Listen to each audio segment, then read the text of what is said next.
Hey, what's up, Rose?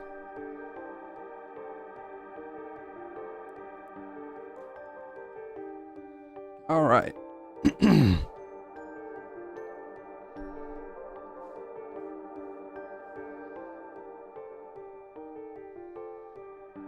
I was zoomed in too far. That's what was up.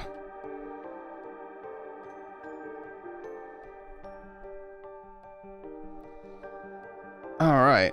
Yeah. Sorry for not streaming so much the past couple days. I have, like I said in the Discord, I've been struggling to catch up on sleep. I know that's my fault and my fault only.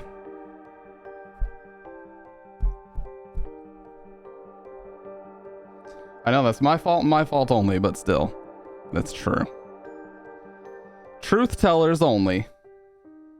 Out here.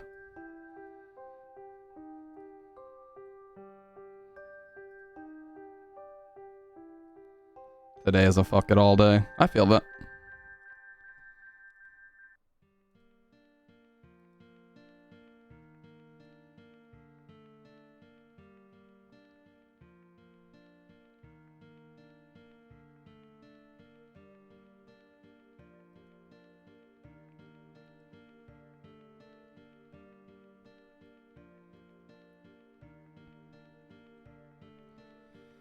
Yeah, so I'm extremely excited for RE4. Like, I really am. I took off a bunch of time around that week that it comes out as well.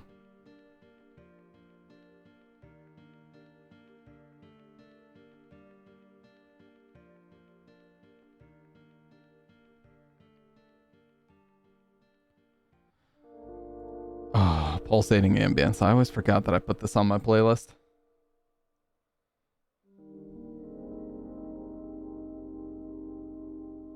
But yeah, really excited about that. I took off a bunch of time around when it comes out, and I cannot fucking wait.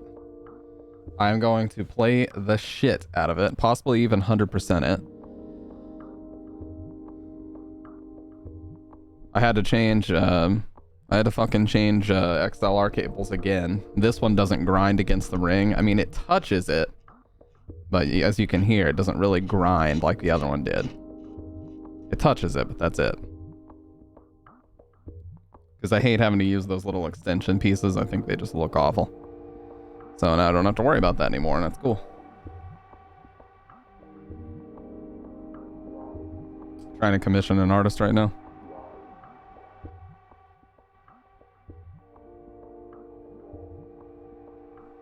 But yeah, what's up, Pitt? I got a message from Doc. Oh, and I think I shared this already, but I wanted to talk about it really quick. He said, now there are some things that he didn't want me to share, so I won't, but he did send me this initial message that he did want me to share. Hey, I may not be able to join the streams for a while, kinda in a tough spot. Don't really want to get into it, but if the doctor doesn't show up for a while, I'm doing fine and should be able to join again soon enough. If anyone asks where I am, tell them I'm fine and that the doctor always makes a hero's comeback. Finished RE4 yesterday and bought the DLC earlier, or finished RE4 and the DLC. What'd you think overall of the original?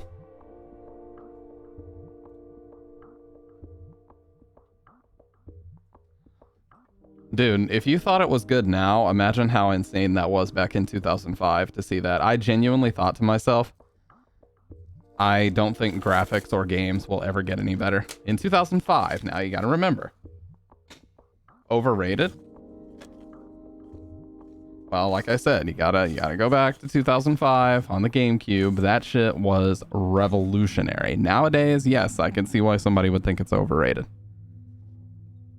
But in 05, it was unbelievable.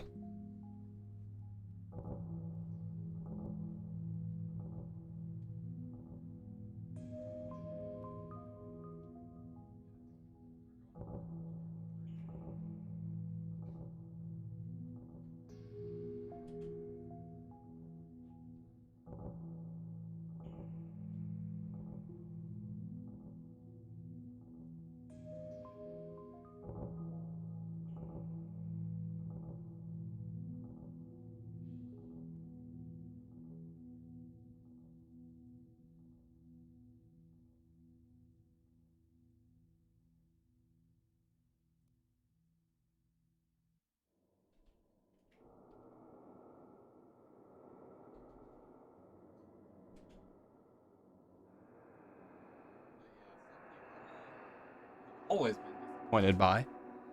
Something I've always been disappointed by is the final boss of RE4. It's so, like, underwhelming. Even on a first playthrough, it's so easy to beat Sadler.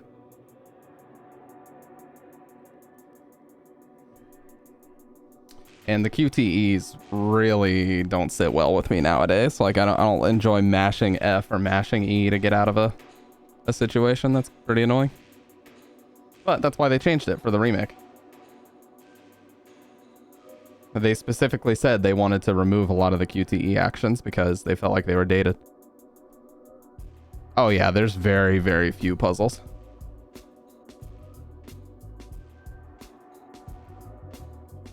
The main one that everybody remembers is the Ashley slider block puzzle.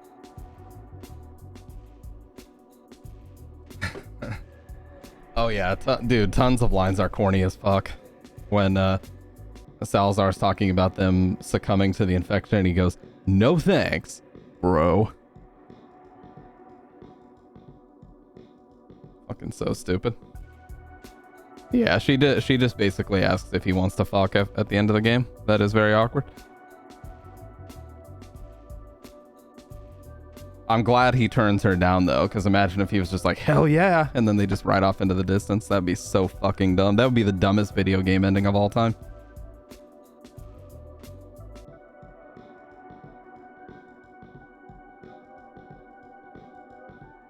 Yeah, because she doesn't have her glasses on at the end.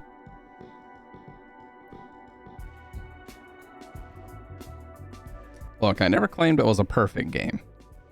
It was just a very, very good game. My personal favorite section is the village at the very beginning. From the village at the very beginning to the castle is my personal favorite section. I am not a fan of the castle or the island, especially not the island. I think the island is pretty awful. But I love the village leading up to the castle, and I like the first half of the castle. But then after that, I think it just continues to go downhill a little bit till the end of the game.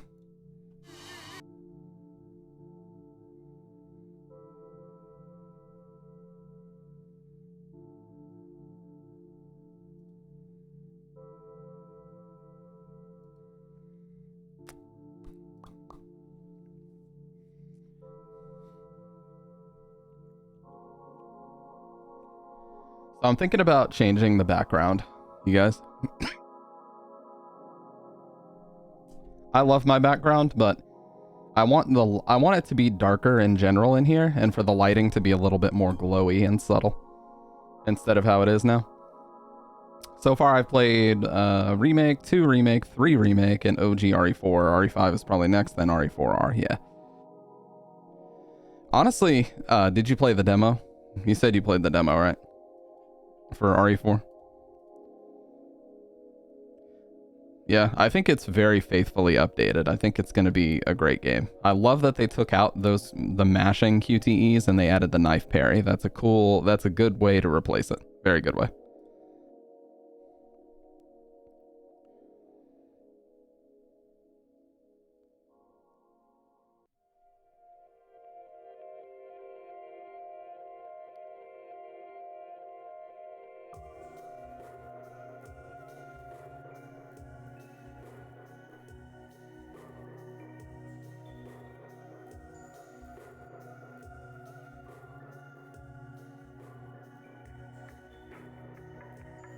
How to unlock the TMP in the chain? Is that even a real thing? Apparently you can unlock the TMP.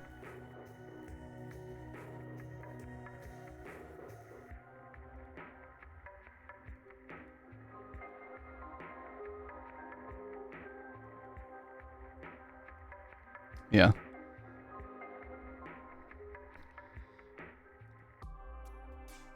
Yeah, there's a channel called Residents of Evil that shows a lot of things like this. It's kind of like the Town of Silent Hill YouTube channel where they just show like tips and tricks for a whole bunch of different Silent Hill games, which I like. Alright, my nose is fucked up tonight, you guys.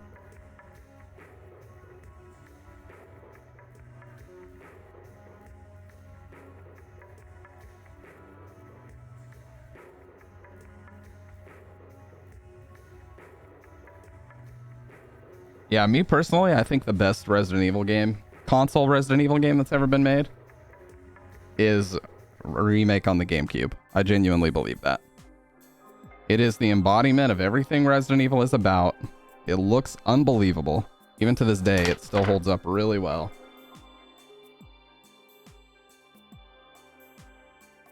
It's just overall an outstanding fucking game. And I will fight anybody that says otherwise.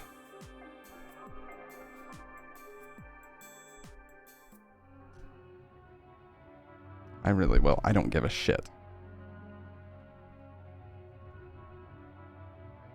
Just want to straighten that up a little bit. There we go. That framing line across the top, going through the RE gauntlet. Yeah, that's what I did not too long ago. I really want to do, in the same vein as the Silent Hill marathons that I do, I'd like to do a Resident Evil marathon. But if I was going to do that, I'd have to do it in launch order. So I would have to play like Code Veronica and the Dead Aim and all those other weird games on PS1. A few other things. And that would take a long time because I'm not nearly as familiar with the Resident Evil games as I am the Silent Hill games.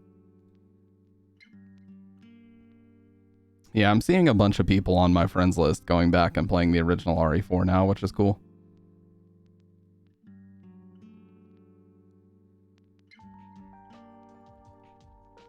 Well, you know, I do still have the ability to unlock the achievement for beating it on New Game Pro. So I'd like to do both of these. If I beat it on New Game Pro, I'd get the last set of costumes too, so that's all I'd have to do. I already have the HD mod installed, so we could definitely go back and play this. Curious to see what areas they cut out. Yeah, so apparently they're called the Novista doors. Apparently they have cut out a lot of what there was to do with the Novista doors, just because the feedback on that is just not good. Like, nobody really enjoys those sections. Nobody really enjoys those sections.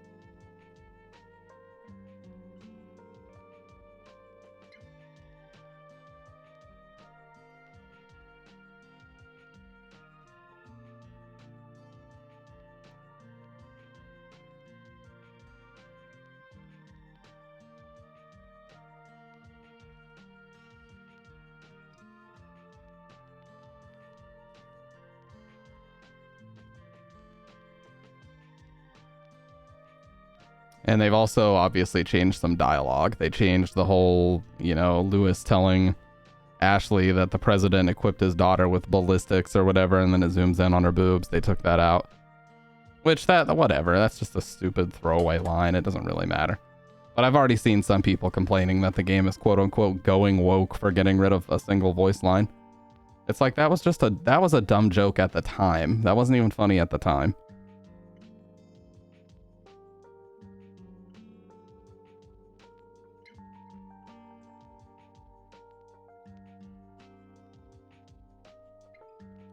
Think they keep... Oh, no. No way do they keep the Ashley comments at the end? Where she basically propositions Leon for sex. No way do they keep that in.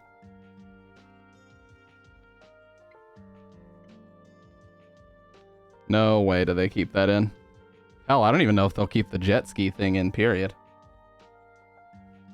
I'd be surprised if they even kept the jet ski shit in.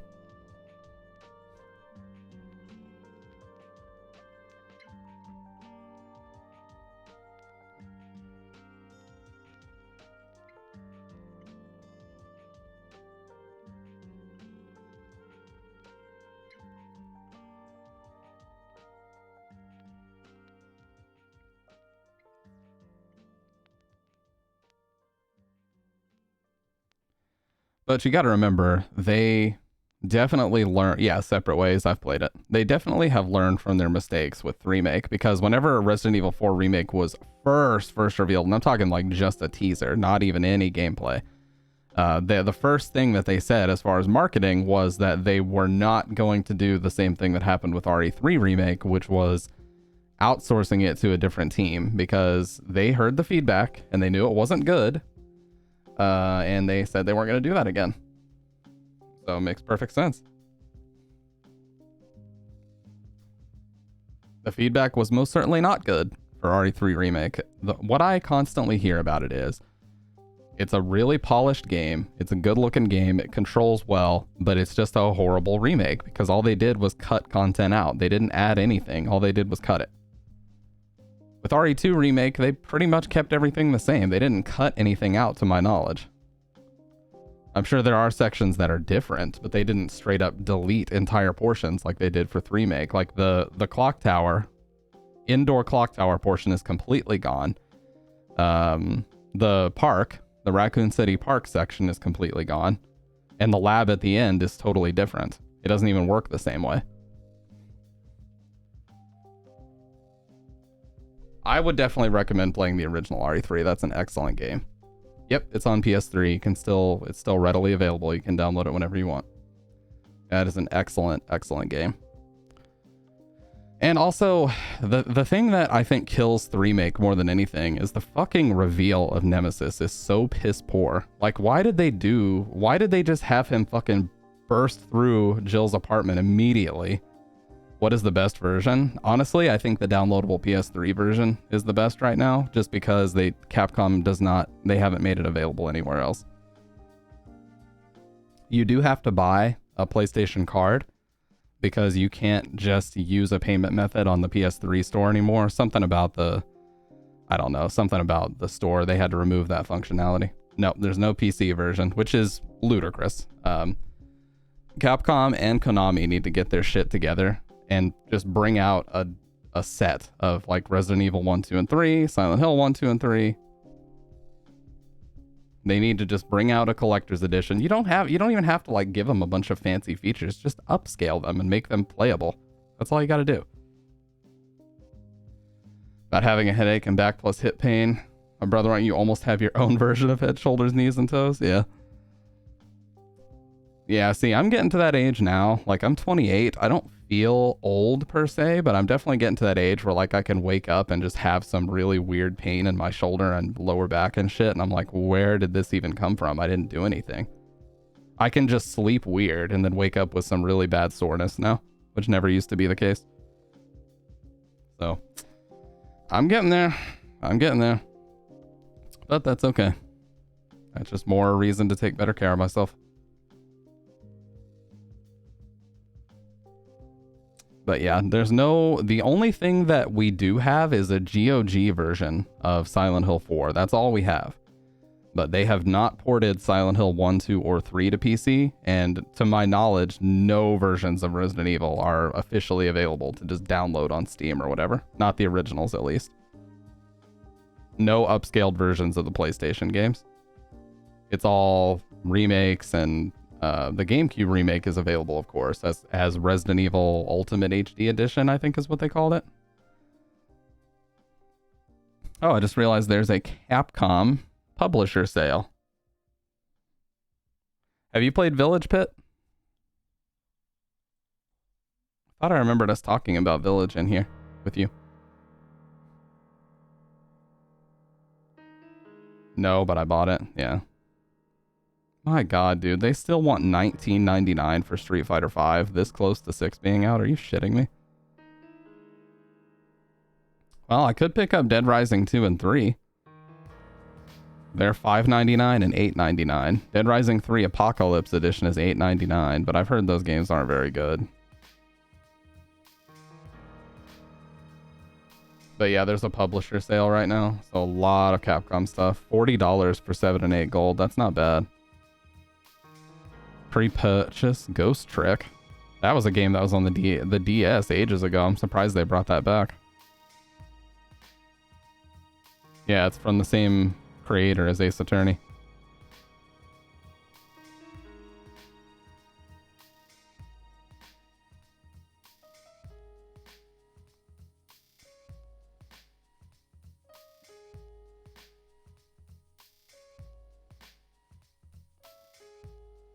He has a thing for making main characters with crazy spiky hair. They want 60? Okay, I was gonna say, they better not want $60 for that. That's a DS game from like 13 years ago. The demo. Should I just get the deluxe edition and say fuck it? Yeah, the new Street Fighter game is crazy colorful. It is insanely colorful. What does the deluxe edition even give you? Oh yeah, this is coming to PC soon too as well. Very soon, actually. Now this, I probably will buy, just because I've wanted to play this on PC forever.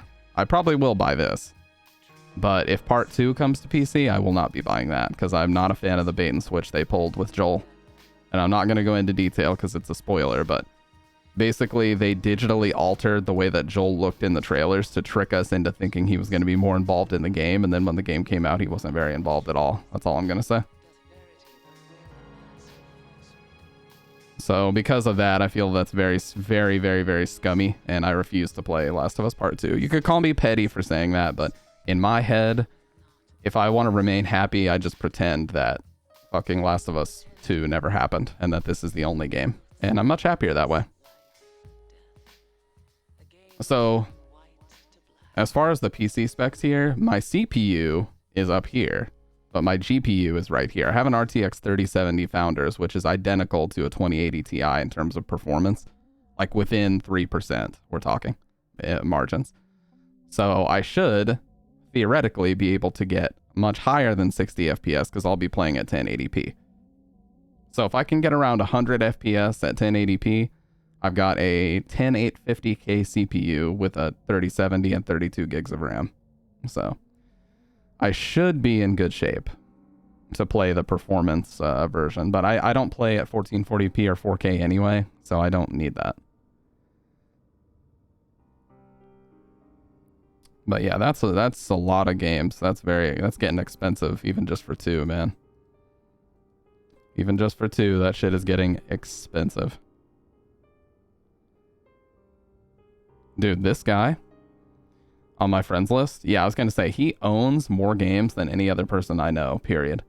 He was actually a substitute teacher of mine in high school. That's how I met him originally. 2,553 games owned with 1,857 DLCs. Like, holy shit, dude.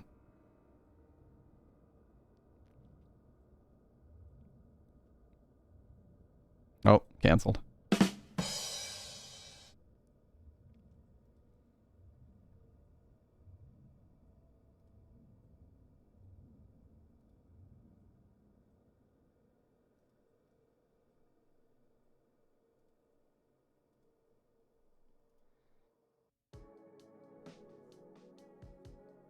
But no, I think overall, it's going to be a great game. I think they've learned from their mistakes of the remake. They're not going to fucking outsource anything anymore. They understand that that really didn't sit well with people.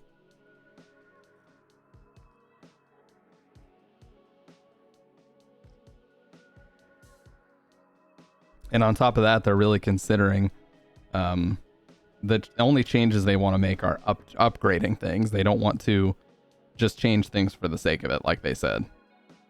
So the pacing of the story is going to be almost identical. It's just going to be a massive graphical upgrade, a massive animation upgrade, mechanical upgrade, and everything in between. That's exactly what these remakes should be.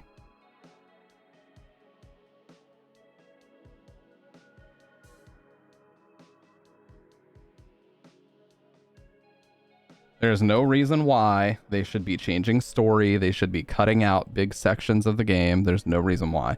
And I know why they did it, because 3 Remake was actually only supposed to be a DLC for 2 Remake. So I know why they did it, because it's so much easier to model less. Like, RE Engine is fucking tough, man. It's tough to model these gigantic areas. So if they were to put the park or the inside clock tower sections, the shit probably would have taken twice as long to develop, if not longer. So I get why they did it. It was just cutting corners, but it did not sit well with people. To this day, I constantly hear that as like a major, major con. Like, a lot of people just say it's awful. A lot of people say it's awful because of that reason and this, that, and the other, so.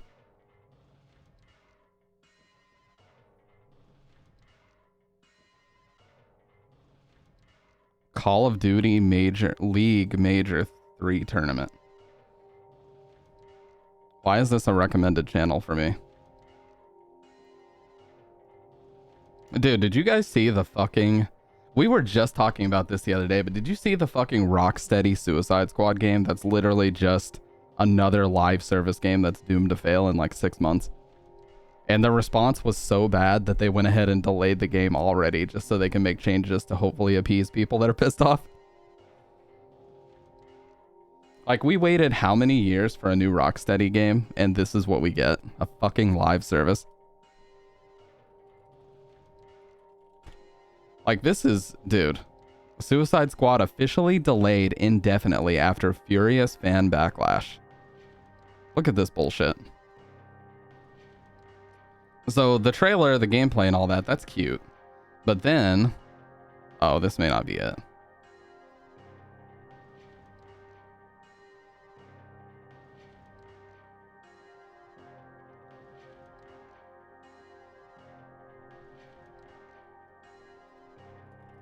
Game trailer.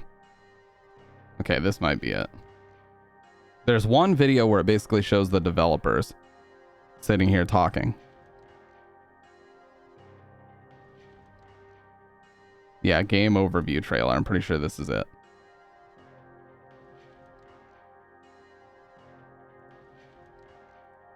Yeah, this is the part that did not sit well with people. So they start talking about gear, and then this right here automatically shows you what you're in for. We've got rarities and variants, fucking legendary, and I'm sure they'll have conditions too. Like, it'll be in rough condition or it'll be in perfect factory new condition, just like Counter-Strike. It's like, oh my god, get that bullshit out of here, dude. See, we had a legendary and now we've got an epic. Legendary skins and epic skins. Like, nobody wants this horse shit, man. Nobody. Oh, it's red. You know that's gonna cost like $50 too. Or you're gonna have to roll for it in a fucking loot box. You know that's gonna be the case. And already they're talking about outfits and skins and weapon skins and fucking abilities you gotta unlock. Please. So I have the extension that shows me likes to dislikes. Check that out. That is a fucking tasty ratio right there.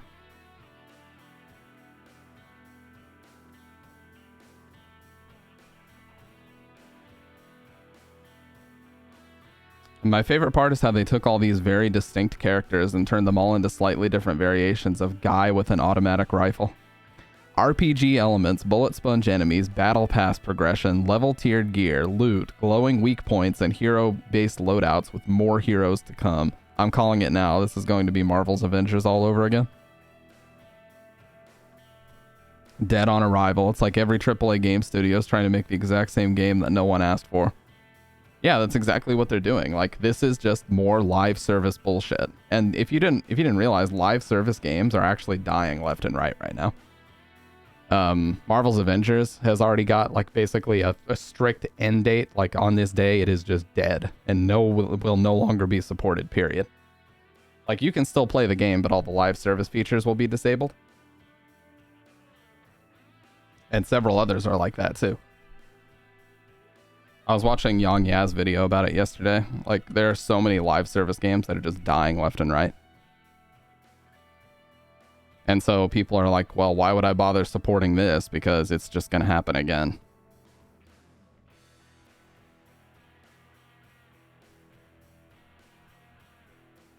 Kill the Justice League. Man, talk about a game with an amazing concept, but whose execution I have doubts about because of the live service components that are going into it. The folks at Rocksteady... I can smell... Yep. That's exactly what's going to happen. Here's our roadmap to we are committed to supporting our awesome fans, to we have made the tough decision to stop supporting. It's so true. It's so true. That's exactly what's going to happen. And all that within the first 2 years after promising 10-year support. 100%, that's what's going to happen.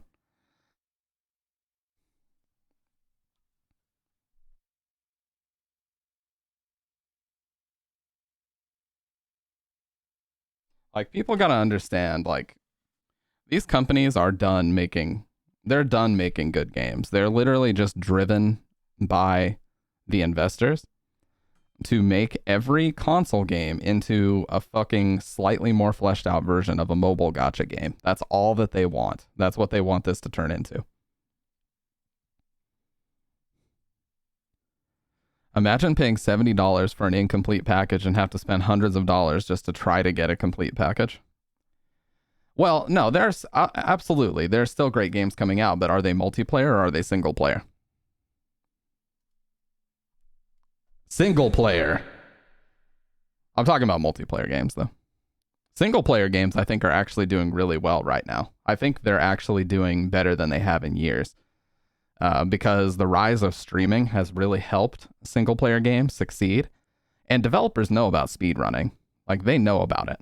There's so many, like, developers react to Doom Eternal speedrun, or developers react to Resident Evil 2 Remake speedrun. Like, they know that single player games where a streamer can share it with their audience and speedrun it exists. And so single player games are kind of thriving right now because there is a lot of content based around them that you can still get out of it. You know, for years, EA was touting this bullshit of like, well, if it's a single player game, all you do is complete it a few times and then that's it. But that's not the case. That's not how the majority of people play single player games now, especially not streamers. So multiplayer games are all devolving into this live service bullshit while single player games are kind of thriving. It's very ironic. Very ironic considering the way that EA was talking about single player games just a few years ago. Like they were about to be phased out or something, you know? Live services such as this, given the kinds of but you're not wrong. that have gone out of live service models that implement similar features, it's going to be very difficult for me to really be thrilled about this one. And that goes doubly true because the gameplay, just forget about the live service stuff. Just looking at the core gameplay, it looks awful. It just looks like a bunch of bullet sponge enemies and you're just fucking just gunning them down. Just fucking machine guns. Everybody has a machine gun in this game. I was a little underwhelmed. It just feels like it has felt Batman appropriate. Whereas in Suicide Squad, it just feels like at its core, it's kind of like a generic third-person looter shooter with superhero elements attached to it, rather than a pure... It looks like Crackdown.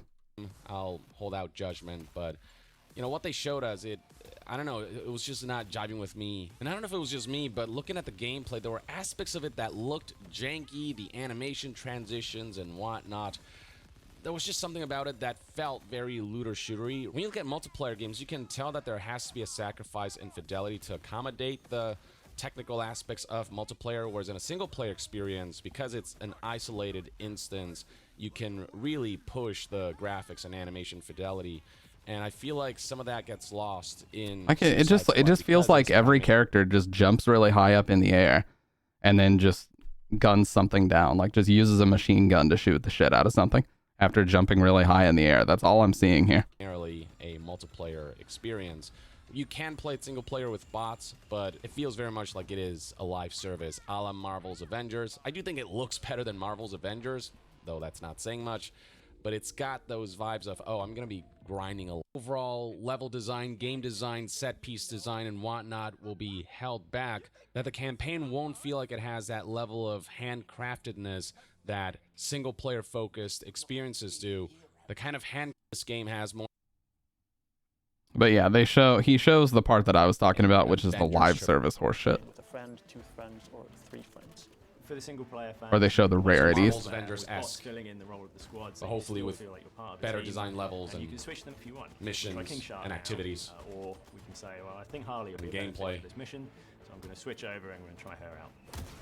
But if you really want to tear it up, going in with a full group The of ding, ding, ding, ding right there. experience the full mayhem. That just felt like such a looter You get to shooter really thing. experience the dynamics between how you can all play together Collecting in different play styles. all the stuff in that order enemies to drop. Take on Brainiac and the Justice This is his audio, by the way. The echoes on his end.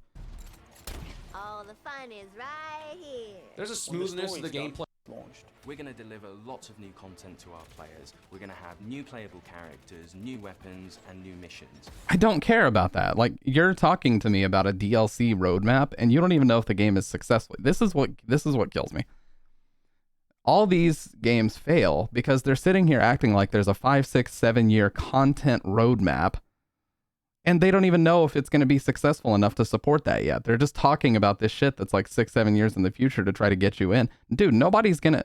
You gotta understand, unless it's a game like Warframe or something like Dead by Daylight, that somehow can garner a gigantic community, which I guarantee this will not. This is going to be dead as far as a player base in like 6 months to a year after launch. I guarantee it. So talking about this content roadmap and telling people they can spend so much more money in this game, that's not appealing. That just says to me that come hell or high water, you are going to just pump out new skins and new missions and blah, blah, blah. It's like, why don't you just put those in the base game and give me more to play? I just don't get it, dude. I know that it's investors and I know they're trying to squeeze every last fucking dime out of people, but it just doesn't sit well with me when they do bullshit like this. For players who like to customize their looks, we'll offer a battle pass that only contains What's up, Kendo? cosmetic There it items. is. Battle Pass. He already said the word Battle Pass. There we go. There it is. There's just going to be so much for the players to enjoy. We'll offer a battle pass that only contains cosmetic There it items. is. There's just going to be so much for the players to enjoy. Just picture it. They're literally just Always describing playing a live Heroes of service without Justice saying the League. word If you live like story service because games, they know if the you stigma like that it RPG elements, carries. If you like Yeah. Imagine if they were to come out and say, Suicide Squad Kill the Justice League, that's the title of the game, is a live service looter shooter. If they were to say that, dude, it would just be dead. It would just be dead before it even got out the door. co-op games, if you like customizing your characters, if you The want to stigma play that's as a reasonable badass, given this game kind of has it all. It's very fast-paced. It's really what live colourful, services It's loud have and become and unapologetic and in your face, and it's going to be really, really fun. the negative aspects to live services that have seeped into gaming. So yeah, that's the segment that made people go, ugh. On top of the fact that the gameplay just looks more generic looter shooter than particularly enthused about. So here we go. Yeah, he showed this Has a too. power level in the game that we call gear score. As you acquire new gear in the game, your gear score goes up. And as that number goes up, it means There it is. Legendary skins and epic skins. Get that bullshit out of here. Nobody wants that. It's like that. This is the other thing that I saw in a comment. How many of these games can even exist? How much money do they think we have? How are they going to put out 5, 6, 7, 8 different very similar live service model games with fucking battle passes? How much money do they think people have to be spending on this horse shit? Like, yeah, there's going to be whales, but what the fuck, man? How are you going to pump out like 6 fucking live service games and expect us to just be able to pay for all this? Overwatch 2 is a live service game now. They ruined the pay model for Overwatch 2, like so much so that me and my friends aren't even interested in playing it anymore. They just fucking kneecapped it. The Marvel's Avengers game was a horrible example. Well, it's a great example of a big failure because they had like stars in their eyes. They had dollar signs in their eyes, man. They thought that Marvel's Avengers was just going to print money because Marvel is killing it right now. But what they didn't realize is that most people, the reason why Marvel is killing it right now is because women go to watch Marvel movies to gawk at Chris Hemsworth and all the burly, muscular men. I've heard this from many women, by the way. And guys go to watch it for the comic book bat chest pog champ bullshit. So it does appeal to everybody in a certain way, but that's not like all those same people aren't going to play a fucking live service Marvel's Avengers game and support it like that. That's not why it's popular. It's popular because of celebrity culture and because the extreme, just fanatical comic book fans. That's why it's so popular right now. And just because it's dominated pop culture since like 2012 or something like that. I don't know. Like, that's why it's $1 billion industry, not because the IP itself. So it failed miserably as a live service video game. you can take on much harder missions. As part of this progression journey, Gear with you will different unlock rarities. More and more builds. Yeah, more fucking gear with different rarities. Like, please, just stop it, dude. ways to customize your character to really fit the way you want to play. Every firearm in our game Just a is bunch of stuff you'd be looting So in Suicide Squad Kill the and Justice then League, shooting. you're gonna get lots of choice to use the weapons that you need. Yeah, if they wanted to be honest with themselves, just put out like a bunch of a bunch of scantily clad Harley Quinn outfits. Honestly, you're not wrong. Because as much as people want to say that the trends are changing, the one universal rule, my dad told me this when I was younger too. He said the one universal rule about Hollywood and the entertainment industry that will never change is that sex sells. 100%, that will never, ever, ever change. Regardless of how many people like to claim that it's changing and things are changing, they're not. They are not. I mean, the first fucking thing that people do, literally any video game that comes to PC, the first thing they do is start making nude bikini mods where their tits are like 4 times the size and just fucking hanging out. Or they're wearing a super short skirt with no underwear. You know what I mean? Like, look at the fucking mods for Resident Evil 3 Remake, dude. Just take a quick look and tell me what you see. It's probably harder to find a clean one than it is to find a nude one. I'm telling you, dude. Yeah, Lady D. Literally, anytime a game comes to PC, that's the first thing that happens. So if they were to offer things like that as DLC, yeah, they'd probably get some heat for it on Twitter or whatever. But it would sell. And it would sell like hotcakes. You know who understands that? Capcom. That's why every female character in Street Fighter V has a bikini alt. They know it. They're not stupid. Complete your missions, Japanese games still lean fully into that. And they don't care either. but most importantly, you will be able to customize your squad. A lot of cosmetics that no You doubt can they'll lock wear behind whatever you microtransactions, want. battle Any pass. of the outfits you can be running around in your asylum jail outfit. Not and stuff you still have, can like, the unlock best purely views through forever. gameplay. Our game is a 1 to 4 player co-op experience, which means that all the missions in the game have been designed to support solo play, playing with a friend, 2 friends, or 3 friends. Like I've heard from many girls like in my life, people that I know from work, people that I'm friends with. They're like, yeah, I'm not really a big fan of Marvel movies, but I'll go watch it with my boyfriend because I think Chris Hemsworth is really hot or something like that. And I'm not saying that's a universal rule. Okay, I'm not saying all women are just gawking at Chris Hemsworth. I'm just saying I've heard that before. It's like, well, I'm not a big fan of superhero shit, but I'll go watch it with my boyfriend because there is something for me to look at, you know, nice on screen. Or whoever it may happen to be, whatever male superhero they're into, or what have you. Who cares? You know, it's like Martin Scorsese, I think, described them as like roller coaster rides. They're the movie equivalent to roller coaster rides. You're not going to watch a Marvel movie to get this incredible piece of cinema that's just going to blow your mind like fucking Citizen Kane. You're just going there to watch the pretty lights, the flashing superhero effects, the CGI puke on screen. That's all you're going to do is you're basically getting on a visual roller coaster when you watch those movies.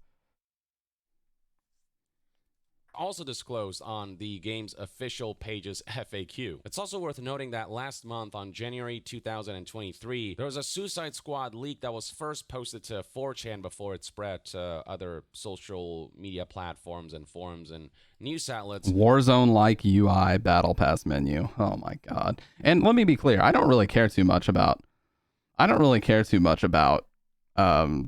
superhero shit in general. I just think it's hilarious that they think this is going to work when they had the Marvel's Avengers failure to look at and say, maybe we shouldn't go in that direction, and then proceeded to go exactly in that direction. Like, come on, dude. How do they not see these things? How do they not see? Warzone-like UI, battle pass menu, and more. I'm not going to show that screenshot here because Warner Brothers is going on a copyright takedown spree, but there's a screenshot that was verified by Video Games Chronicle here. They said that the screenshot has been verified by a VGC source. It is understood to originate from a recent test build and shows various menus planned for the Rocksteady co-op game. Now, of course, Rocksteady didn't give us an in-depth dive into the live service components, into the battle pass menu, the UI, and all. I mean, seriously, and there's nothing wrong with it. Like, you describe them as simpleton movies, and I'd describe them as the same, but there's nothing wrong with that. Like, I used to go watch Saw movies. I used to go watch Saw movies knowing that they were going to be dog shit, especially after like Saw 3. They turned into horrible movies, man. Like just awful shit. Super low budget, and like it seemed like every successive Saw movie that they made had less and less known actors in it, to the point that they just literally would hire anybody. Like those movies cost them nothing to make, and they made shit tons of money. I used to go watch Saw movies just because it was a fun thing to do with my friends. We didn't expect a good movie. We just expected a stupid, gory horror movie. That's all we expected. And kind of similar to that with the superhero thing, you don't have to be going to watch an Avengers movie in the theater because you want to see like this incredible acting performance or what have you. Like you can just be going because you want to have fun and look at a visual spectacle. That's fine. There's nothing wrong with that. A free country, do what you want. I'm just saying, like, you know, they make so much money not because they're amazing movies, but because they are like the movie versions of roller coasters. I agree with that analogy. Now, of course, the Marvel fans are like, "Wow, it's bullshit," and cinema, and this, they're incredible characters and depth, and this. It's like, no, they're just quite simply not characters with depth. I'm sorry, they're all very one note. They all have tragic pasts, and they're gonna use their powers to make up for their past. Like, come on, dude. How many times can you tell the same story now? It's getting a little bit ridiculous.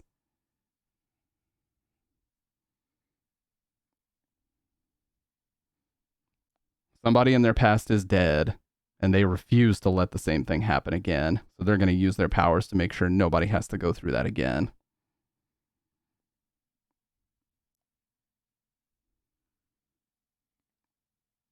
You know what I'm saying? Like, dude, a lot of their origin, quote unquote, origin stories are the exact fucking same shit.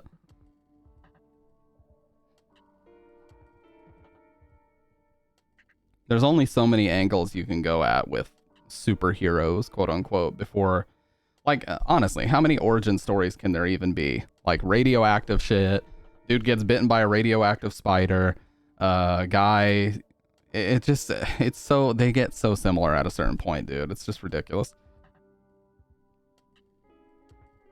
And a lot of them is like government experiments is the biggest one. Like, oh, Captain America was a government experiment to make super soldiers, or this, that, and the other. I don't even know if that's true, but that's what I'm assuming based on the footage that I've seen.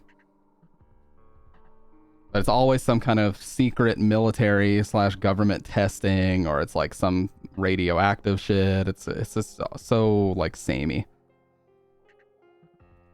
Because they know that that's the stuff people are least enthusiastic about, but based on that leaked screenshot, Insider Gaming bullet listed some assumptions that they Same old formula. Not a traditional. Same old follow the formula with a new skin. Yeah.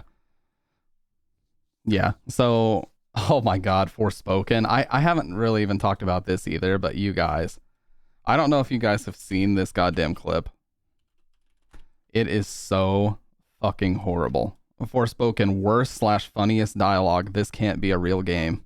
Listen to the fucking dialogue in this game. A AAA game in the year 2023, by the way. Looks like this is the place.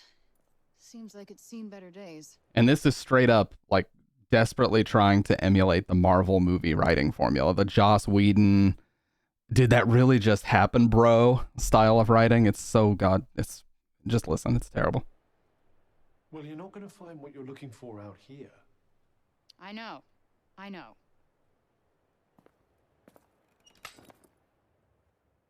Great start. Destruction and corruption are forms of creation in themselves. Wow. You sound like a serial killer. What? Destruction and corruption are beautiful forms of creation in themselves. I don't sound like that. You absolutely sound like that. I know you absolutely sound like that. Oh dear God. See, like this is so bad, dude. What were they thinking? Fucking stupid. Homer! Girl, come on, we gotta go!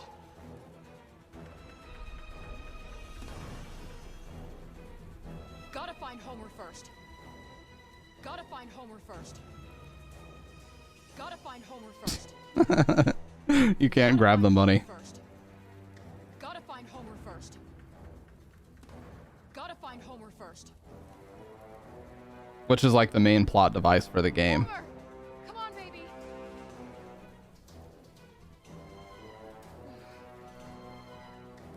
Homer! Holy shit. Okay, we gotta get out of here, now! Yeah, and then there you go. There's your plot device.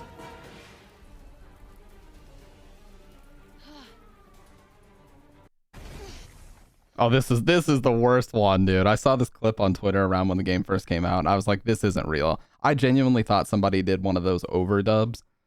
You know, like that guy Brock Stubbs or whoever, people used to do that. I thought it was an overdub until I found out it was real. Did I just do that? Well, definitely with my assistance. I did not just do that. We did. I just moved shit with my mind. Perhaps our connection has somehow awoken some abilities. I just moved shit with my mind. I just keep hearing I. I just move shit with my freaking mind! Yeah, okay, that is something I do now. I do magic. Oh my god, that is something I do now is the cringiest fucking part of this. That is something I do now. That is something I do now. I do magic, talk to sentient cuss, kill jacked up beasts. You know what? I'll probably fly next. Now you're just being ridiculous. Oh, that's too far. Good to know there's a line. If you could just master these new abilities, with my help, of course. Did you not just see me take out that gnarly beast? That fucking, the pointing shit that she was doing, that's just some fucking dog shit Tony Stark stuff that she was doing right there. Bring it, you mangled monsters! Oh my god. Well, the game sold so badly that apparently the CEO of the company that developed it has already stepped down. Yeah, this comment is so true. The game script and dialogue feel like they were literally written by TikTok Zoomers. Every line in this game has the same vibe as those Marvel lines like, he's right behind me, isn't he? And that sounded a lot better in my head. Where there's supposed to be a laugh track after. Yeah, exactly.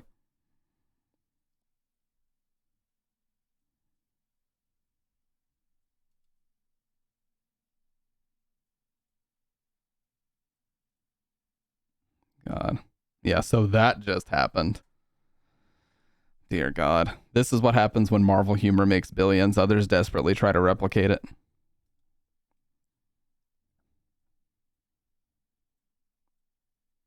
This game's dialogue makes Elder Scrolls dialogue look like a masterpiece. True. I love the apartment scene where you spam the triangle button. It's like a silent conversation with the game. You could easily have picked up both the cat and the bag of money, but then as soon as you pick up the cat, suddenly the room is engulfed in flames, and you're like, wow, what a surprise. And she's like, oh no, the money is gone. It's like, dude, you have two hands. You only need one to pick up the bag and the other to pick up the cat. Hell, you could probably put the cat inside the bag. I don't know what they were trying to go for, dude. I don't know what they were thinking. I really don't. I have no idea what they were going for. But yeah, Forspoken was... Here's the article title. Forspoken was so bad, Square Enix shut down their entire studio. They've already announced that the studio that developed it has been quote-unquote folded into Square Enix at large. That's what they said.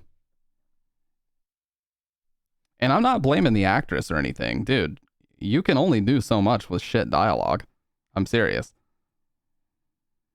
For the shit dialogue that she was given, I don't think she did a bad job. But you can only do so much, dude. Like, I think she did fine, but if you're given a horrible script like this, like, you're just set up to fail pretty much, and that's what's horrible about it.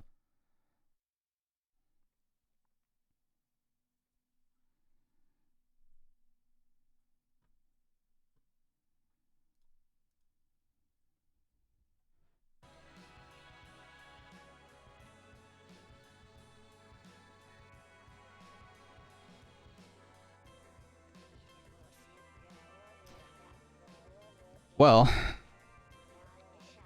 what do we play, you guys? I'm kind of down to actually play something tonight. We could do Resident Evil. You know, RE4 Remake is right around the corner. So do we start playing Resident Evil now and, like, work our way up to it? Could very well do that. We're 12 days out, man. 12 days. That's it.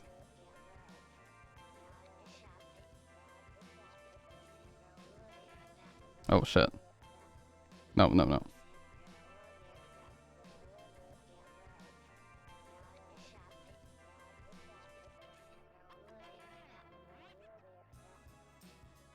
I think I talked about this the other day, but I did remove the VOD. Now listen, I don't hide anything per se. But I removed a VOD from a few days ago. I did export it to YouTube, so it will eventually be on YouTube, but I'll have to edit it a little bit. The reason why I did that is because I showed footage of another streamer who was basically, he was a partner, and he was doing, you know, fairly well in terms of if Twitch were just his hobby, he would be doing extremely well. But he actually was doing it as a full-time job, and he was not making enough to really... He was not really making enough to get by, so he had to basically just quit, you know, out of nowhere. And I showed footage of his stream and it showed his name and everything, and I didn't want to put his business out there like that, so I went ahead and removed the VOD. But it was just a just chatting stream that was like right at 3 hours. So I'll export it and I'll edit that shit out. I just don't like to you know, talk about people by name and show shit like that.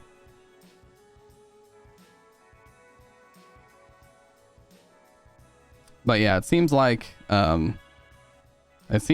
is a growing like albatross amongst partnered Twitch streamers, especially people that try to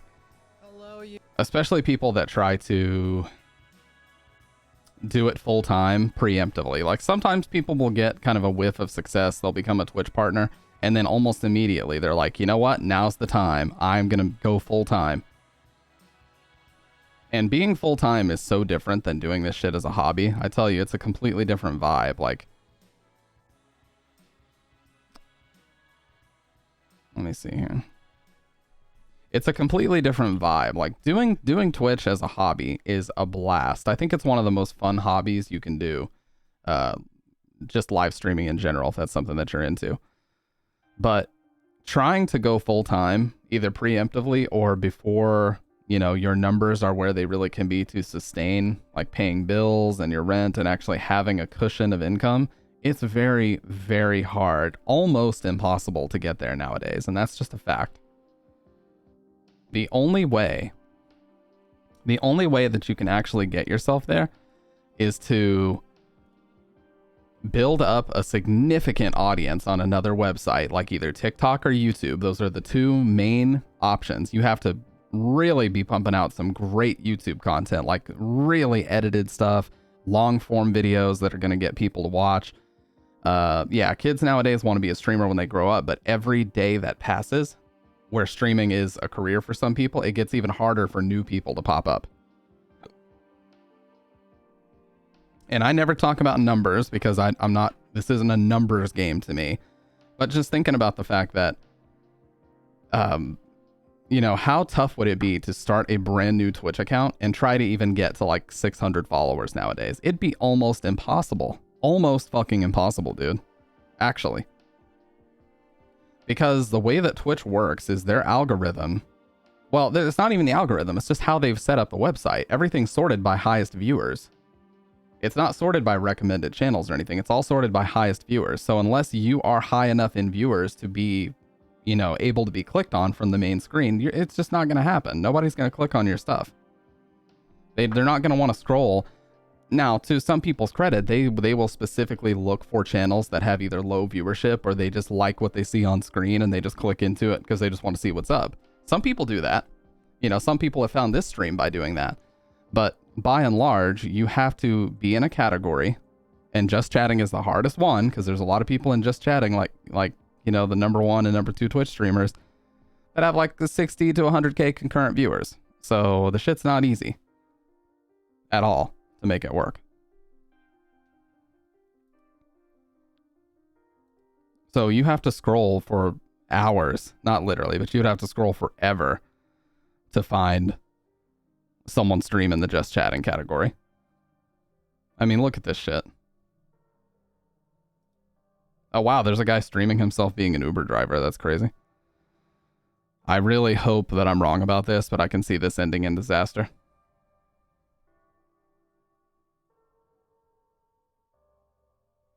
Like basically, the just chatting section is now softcore porn. I mean, here's one. Here's another. It's either softcore porn. Oh wow, this guy has a Neumann BCM 705. Who uses that to stream? That's actually crazy. Listen how good this mic sounds. This guy. Yellowstone auch sehr nice. Ja, true. Reacher fand ich auch ziemlich geil, aber das ist eher so ein Ding für zwischendurch mal gucken. That mic sounds amazing, man. But yeah, it's just one of those things. It's like just chatting is basically softcore porn, or it is reaction-based content. That's pretty much the majority of what you'll find there. And now there's like awards set. Like right now, the Streamer Awards is going on, which I really, that is just the Streamer Awards is just the epitome of everything that I think Twitch streaming should not be. Like people gotta understand, like, people specifically flock to Twitch because they're sick of the celebrity culture and the celebrity deifying and people worshiping celebrities and all these Oscars and Golden Globes and this bullshit. And then they go and make the Streamer Awards, which is desperately trying to emulate that formula. There's a red carpet and a fucking category for each type of streamer. Like, come on, dude. Come on now. The only cool thing about it is that they reveal new games here. That's about it. But the whole culture about it, where they're trying to like turn streamers into celebrities, please stop that bullshit. Just stop it. And there was a Smash streamer named Mango who said that too. He's like, I don't hate the award ceremony or the people that run them. I just hate streamers acting like they're celebrities. And I was like, I totally agree, dude. 100%.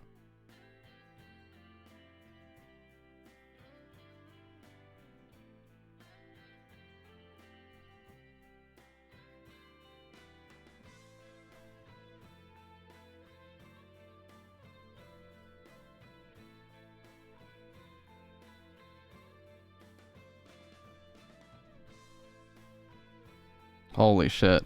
They put out a thing that asks people to Prime sub, and it's just an endless wall of Prime subs coming in right now. Holy shit. Look at this. They ask people to Prime sub. I can't even keep up with this. Oh my god. Holy shit. That's the fastest hype train I've ever seen in my life. Like, it's going so fast it can't even keep up. They're just printing money right now. Holy shit. But see, this is what I'm talking about. Like, nobody... Okay, obviously some people want to see this, but why are you emulating the Oscars, Golden Globes formula? Like, I just hate this shit. I fucking hate shit like this. I don't want the streamers I watch to be acting or trying their best to emulate celebrity culture. That's just, ugh, not appealing to me at all. Whatever. I don't like to complain about things, but, you know. And, you know, who knows? Maybe I just gotta get with the times, and maybe that's just where we're headed, regardless of what I think. I mean, it could be very well be the case that here in a couple of years, there will be parity between real celebrities and Twitch streamers, and everybody acts like that, so. I don't know. Certainly not looking forward to it.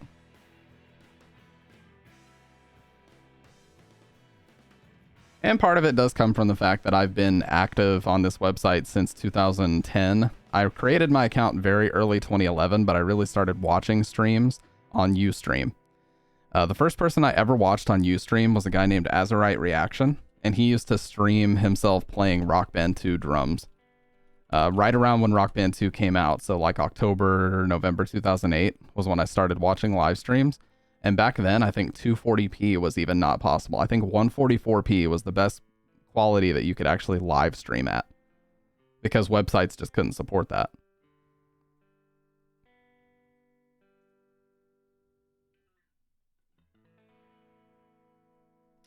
And then Justin TV, like he switched from Ustream to Justin TV because Justin TV started the 240p live streaming.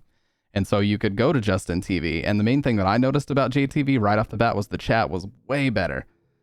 Like, the chat was so much better. And even back then, you had like Kappa and Dan's Game and Kappa were the two first actual emotes that I ever saw on Justin TV back in the day. Yeah, just like the heydays of the video game awards, where they were trying to act like video game voice actors or whatever were celebrities. It's like, I just don't like that shit. We need to completely rid ourselves of that culture of just worshiping people endlessly for no reason like that, dude. Get that shit out of here.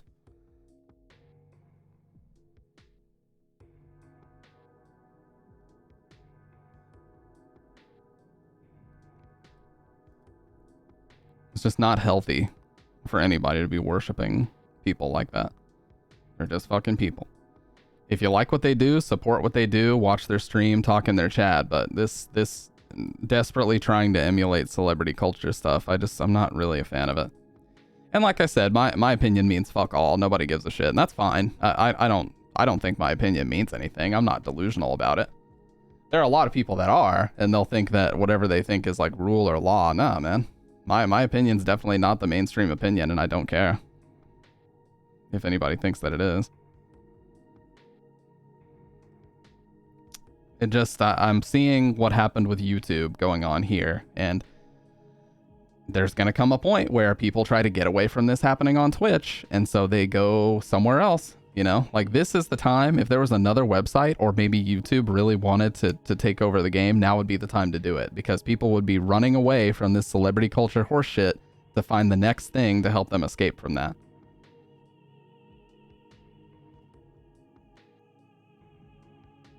Because that's where streaming and esports and all that stuff came from anyway, because people were sick of traditional sports, they were sick of traditional media, they were sick of traditional Hollywood gossip culture. And so if it becomes the same thing here, then people are just going to go somewhere else to try to find that.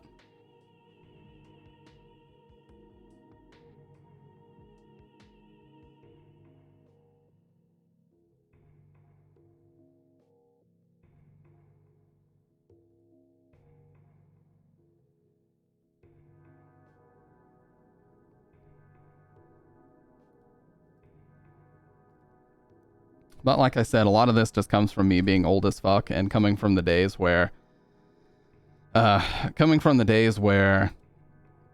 you basically, if you didn't play or have a video game on screen for longer than 30 minutes, a Twitch admin would come in and shut your stream down. That's what I'm from. That's the Twitch quote unquote culture that I came from. So and not to say that I resent like just chatting as a category or anything. I think they needed to have something like that. I mean, I'm in it right the fuck now. I think they needed to have something like that because strictly video game content can only go so far. Like, you do need to have the diversity there.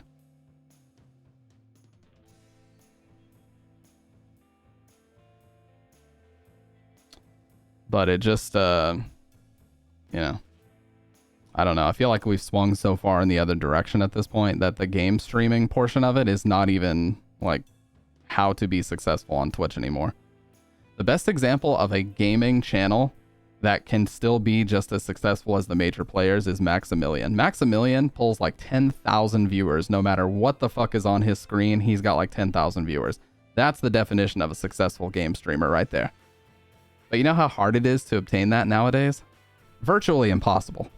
Unless you're big on YouTube and you hit like the algorithm fucking lottery or some shit, it is basically impossible. The reason why he is where he is because he's been streaming almost every day since 2010. Right? Like, that's how he did it. He's been around forever, and he's been consistently putting stuff out forever. His YouTube channel is big. He brought that audience over to Twitch. Everything.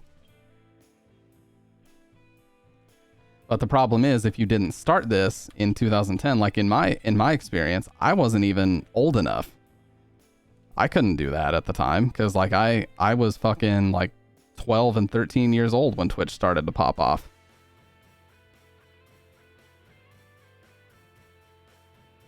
And not quite. I was 14. I was either 14 or 15 when Justin TV / Twitch really started to pop off.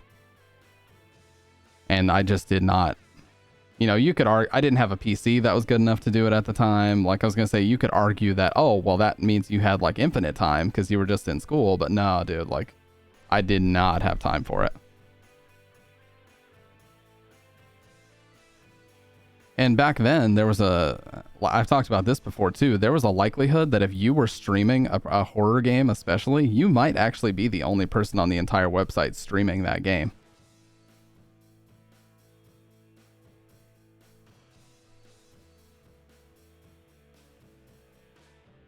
There was a high likelihood because that's just how things were then. Like, Silent Hill was not a popular game on Twitch. Like, the most popular games on Twitch when I started were actually MMOs.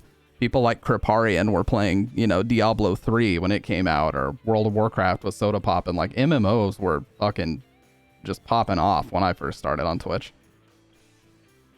And actually, it was pre-Twitch. Like, twitch.tv as a domain didn't even exist when I was first on this site. I watched people speedrun like Zelda games. No, 100% full credit to Max. Like he is he's like the roadmap of how to become successful as a streamer. He has a specific type of content that he puts out. He has not deviated from it. He's never come across as fake. He's a guy who's genuinely very, very passionate about video games and has been his whole life. When I watch his streams, I don't ever feel like I'm watching somebody fake it for content, right? I just feel like I'm watching somebody who's genuinely interested in what they're doing. And it's not easy to fake things. Eventually, that sort of proverbial mask is going to slip and people are going to be able to tell. But with him, that just doesn't happen because he's not being fake. He is genuinely just super into video games and always has been. Him and his friends, you know?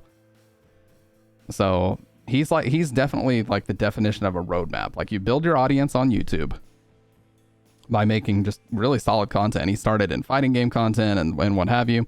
And then he moved over to Twitch and has just full steam ahead built this insane community over there for years and years and years and years. Like, yeah, full credit to him, because that is not easy to do, but he definitely made it work. And I can respect the hell out of that. That shit is so hard nowadays. Because nowadays people don't have the luxury of this being a new, you know, bleeding edge type thing. Like, live streaming is in its infancy, but it could also be on its deathbed, just like that video we watched the other day. It's very true. Live streaming the way I know it, which is putting yourself down here or green screening yourself into a video game and playing it for the first time. That's live streaming for the most part as I know it. Either doing your first playthroughs, doing playthroughs of games you know really well and like talking through it. That is what the definition of live streaming is for me. At least by and large. It's just changing. And, you know, we're at the point now where we've got the #1 streamer on Twitch is having like all these celebrities and rappers showing up on his stream, and it's way more just chatting than it is actually sitting there playing games. It's so much more personality based nowadays than it used to be. FGC truly are loyal peeps. Very true. Very true. I mean, like Third Strike and Street Fighter 4 players, man, they are loyal to their fucking games, just like I'm loyal to Street Fighter 4. But that's the thing. Like, nowadays, we don't have the luxury of this being a bleeding edge. Like, oh my God, you know how on YouTube you can ask somebody questions in the comments, but on Twitch, you can just ask them live. Like, there's no delay. You just ask them a question, they can read it immediately. That used to be such a novelty. It used to be. Appreciate that, Dave. Sorry, my stuff was muted, but welcome on in, sir. I'll replay it for you. That used to be such a novelty, was just the ability for somebody to just be in a chat live. That used to be, and it used to blow my fucking mind that I could do that. I was like, oh my God, now it's basically like live YouTube. And I got so addicted to Twitch in like 2011 or 2012. And there was a big divide too, because whenever Twitch came out, if you guys remember that, if you were around at that time, at least, you know, active in live streaming, they didn't just launch Twitch and shut down Justin TV. They launched Twitch as a skin for the gaming directory of Justin TV. And so you could choose to jump over to Twitch, but you could still watch the same stream on Justin TV. So there's actually a big divide right down the middle of the community where some people were like, fuck Twitch, I hate the UI, it looks terrible over there. And some people were like, fuck JTV, that's the past, I'm going to move over to Twitch. And there's like this big divide between people about which site they preferred to use. And so they had to make the decision to just axe gaming on Justin TV altogether. Like, if you were playing a video game, it was automatically going to put you on Twitch and you could not go live on Justin TV. Because Justin TV was going to be the IRL section. But then eventually, because of the fragmentation, they just removed Justin TV as a domain altogether and moved it all over to Twitch eventually.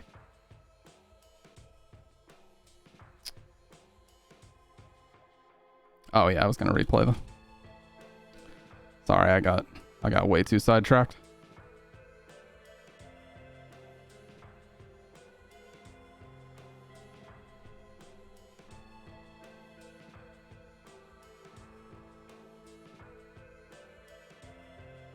How you doing tonight, Dave?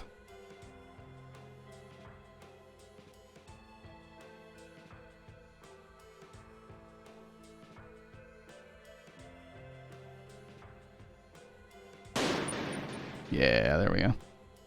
Doing good? Yeah, I'm doing good as well. Just You know, feeling a lot better. I finished out the February quote-unquote marathon, and I've kind of been taking it a little bit easy in March so far. Is double streaming on 2 platforms not allowed? Not if you're an affiliate or a partner, it's not. You can't be an affiliate or a partner and do that on Twitch. They have very strict regulations in their terms of service about that. That's why if you search for Ninja, he doesn't have the verified check mark next to his name because he's been doing that. He's been streaming in every platform when he goes live. But he's no longer a Twitch partner, at least not exclusively. And you can't even subscribe. You can't subscribe or donate bits because of that. But you can still donate to a stream. How was Atomic Heart? It was really good. I didn't make it super far in it, though. I'm only like probably a third, at the most, a third of the way through the game. There's a lot left to do. I really need some water, you guys. My throat is a fucking desert. Give me just a sec and I'll grab some. Talking way too loud for no reason. No, it's really good. I said the other day, Atomic Heart is basically BioShock Infinite 2. That's genuinely how I feel. So if you're a big fan of BioShock, check it out. It's really good.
You know, for as much time as I spend talking about how hard it is to grow as a streamer, I still think it's something that everybody should try at least once.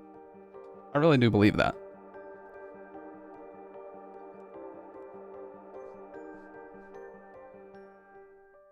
It's just a really fun outlet, and it can help you gain a lot of confidence in yourself, and just, you know, it's really, I just think it's really healthy, and a lot of people should give it a shot.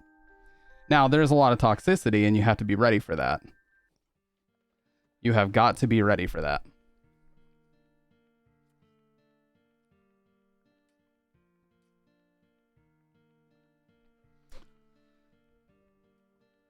Like, pretty much invariably, every stream I get at least one person who sends me a really weird whisper or just says some weird shit in chat, like trying to bait me into saying something dumb. So there is a lot of toxicity in Twitch chat. So if you're not willing to deal with that, it's going to be tough. You have to be willing to deal with a lot of very harsh criticism and trolling, test the water trolling, people trying to get you to say the N-word, and a bunch of other dumb shit like that. It's just going to happen.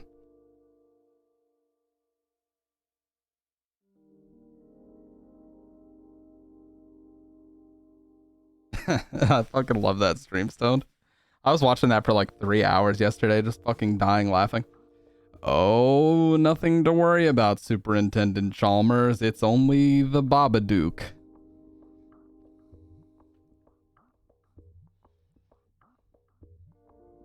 The other world seeping through my oven, yeah. Super Nintendo Chalmers, yeah.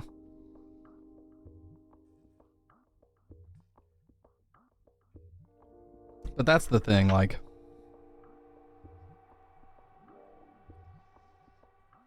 look, I'm gonna get real for a second. Okay, the music is muted. For every person that you're friends with that says they're gonna try out streaming, I would say 1 in 10 of them actually try it. This is a big problem.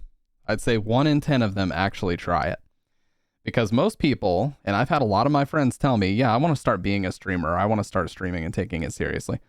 They will do it for a month, 2 months, and they'll put a lot of hours in, but they'll come back to me and they'll say, nobody's watching, man. I just gave up on it because nobody was watching and I can't stream. It was really hurting my confidence and this, that, and the other. That's not enough time. You have to have a multi-pronged approach. You have to start a YouTube channel. You have to start uploading your VODs. You have to constantly be live and engaging, tweet that you're live, do everything in your power. Just straight up tell people that you know that you're live. And eventually the momentum is going to build, but 1 to 2 or 3 months is not enough time. You need, I would say, a minimum of 6 months of taking shit seriously.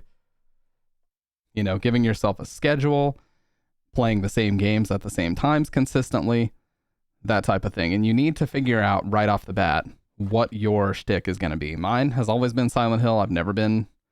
I've always been transparent about that when it comes down to it, if I need content and I need something that's going to keep me engaged in playing, Silent Hill.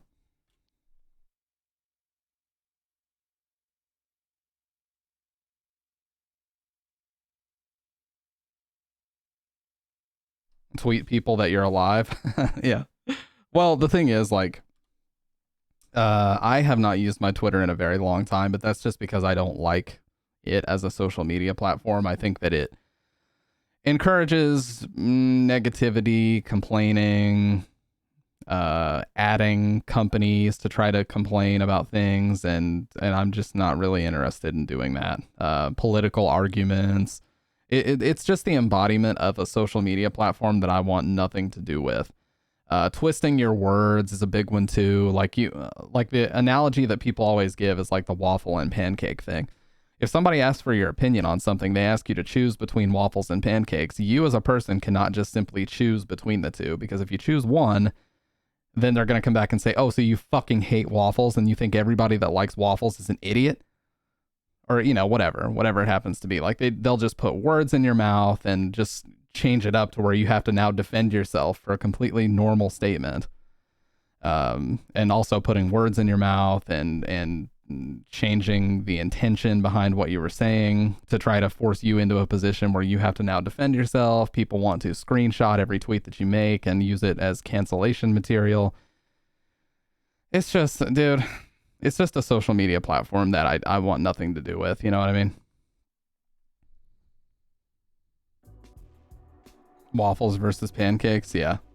Like that's just an analogy that people give. It's like when you give an opinion on something like that, that's basically it. Like it's just going to be something that people are now going to take it out of context, and they're going to ask you, oh, so just because you said that means that, just because you said X, that means Y, right? Explain yourself. What about this Y? And it's like, whoa, Y is something that I wasn't even fucking talking about. You started talking about Y. You brought this shit up. I wasn't even talking about this before you mentioned it. You know what I mean? Like, people do some weird shit, man, on there to try to bait you into saying stuff.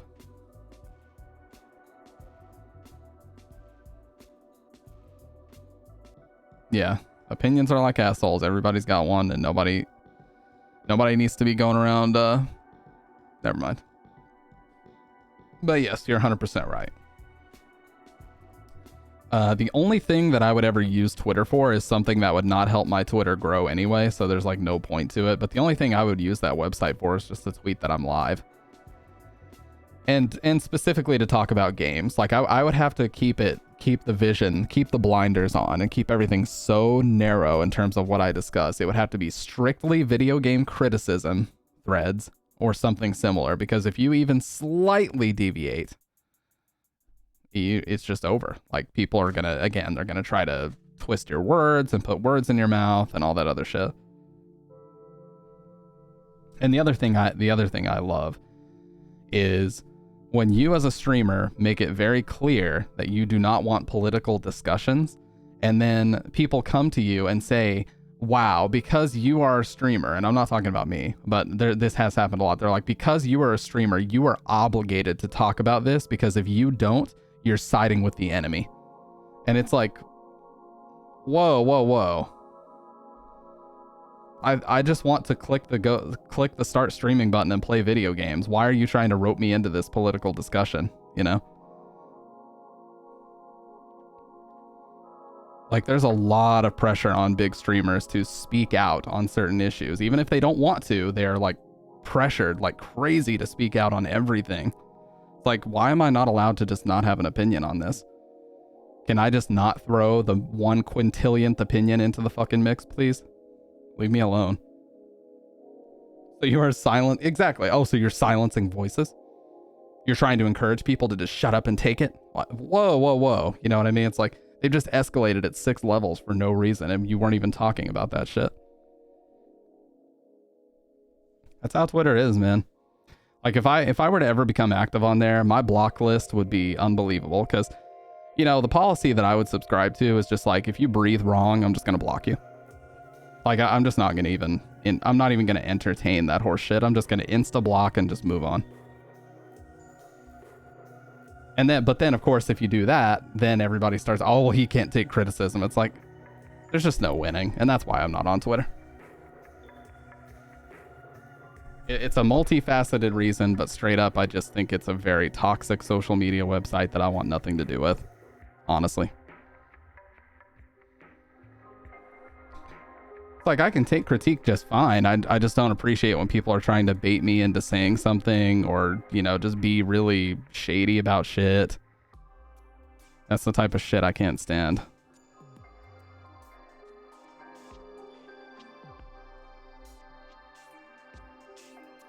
Yeah, endless spite spiral. That's a perfect way to describe Twitter. It's just a lot of anger and a lot of fucking aggression and a lot of, oh wow, I can't believe you would say this, and like, just, you know, taking shit you say out of context. It's every negative thing about human interaction all compiled into one algorithm that promotes that bullshit. And that's why I cannot stand that.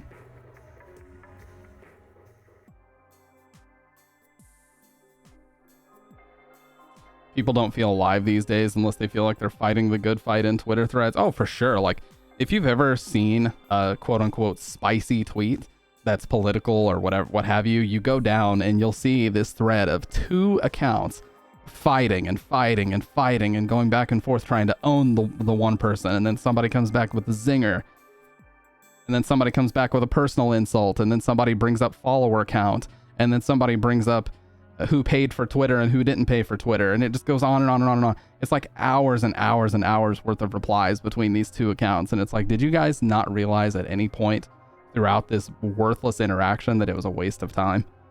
Did neither of you figure that it was a waste of time? I've seen so many of those, dude. It's like 2 accounts that just keep going in on each other over and over. And then they post the picture, oh, this motherfucker paid for Twitter, and then the other person comes back and, oh, I'm sorry you can't afford to pay for Twitter. I can easily afford it. It's just, oh my god, what a fucking waste of time and energy, dude, for real. What a fucking waste. I didn't even finish my coffee, what the fuck? I was so happy to see I still had coffee in here. Oh, that had grounds in it, holy shit. Ugh.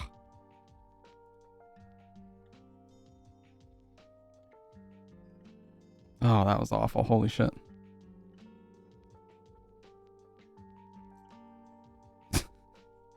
But you see what I mean, though. You know what I mean? It's like, why would I even, if you go to your Twitter, period, if you go to Twitter and you scroll it, you know, with any regularity, I challenge you to go there and scroll longer than 10 seconds without finding negativity or complaining. It won't happen because the algorithm promotes that, and that's what gets the most interaction. It straight up will not happen.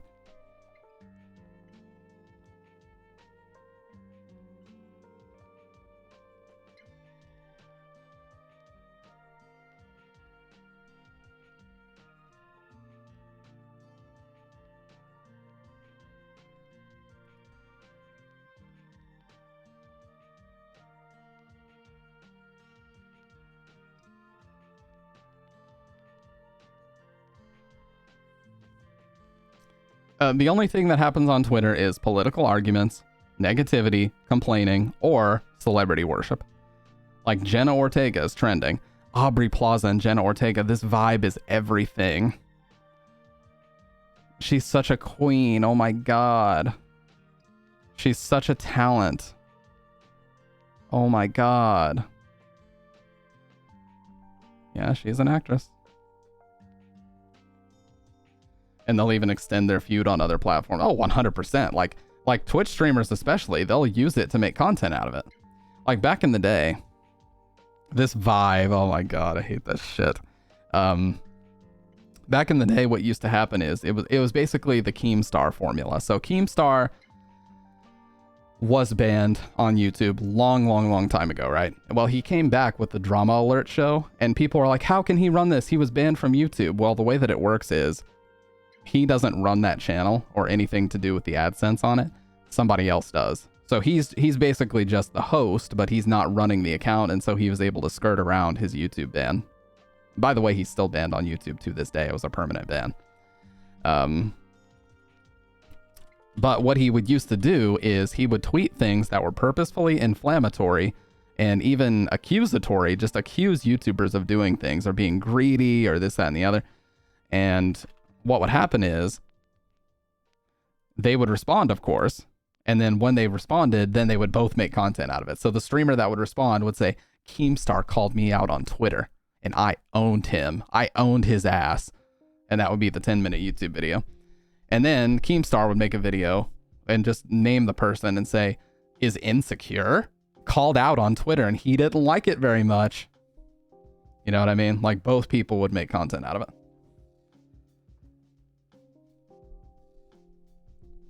That old dude he called a... Well, the best example I remember was he put out this tweet saying that anybody who's a YouTuber making $10,000+ a month,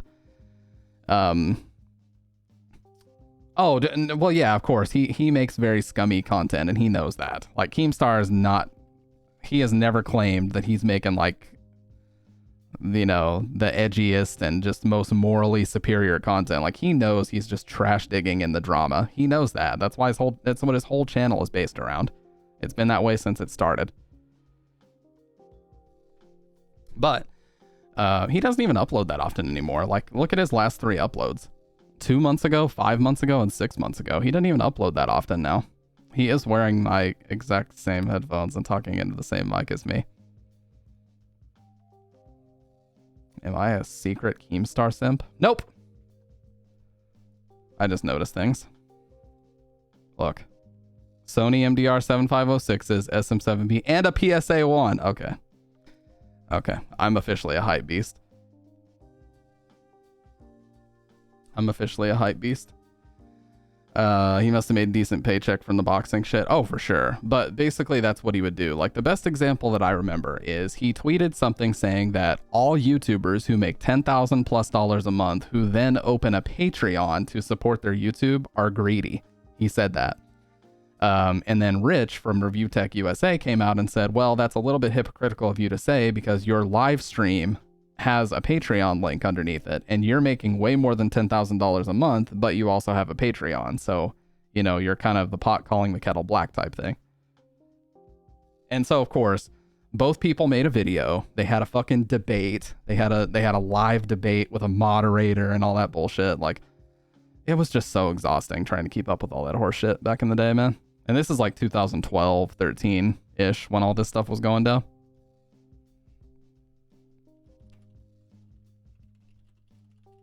Yeah, like Keemstar and Review Tech USA have 2 debates about 7 years ago. And like, look at this shit. Hey Keemstar, your hypocrisy is showing. Keemstar has an awful take on Amaranth. DSP Gaming getting brutally roasted by Keemstar. You know what I mean? Like, yeah, this was the one. This is the exact video I was talking about. I called out Keemstar. He wasn't very happy about it.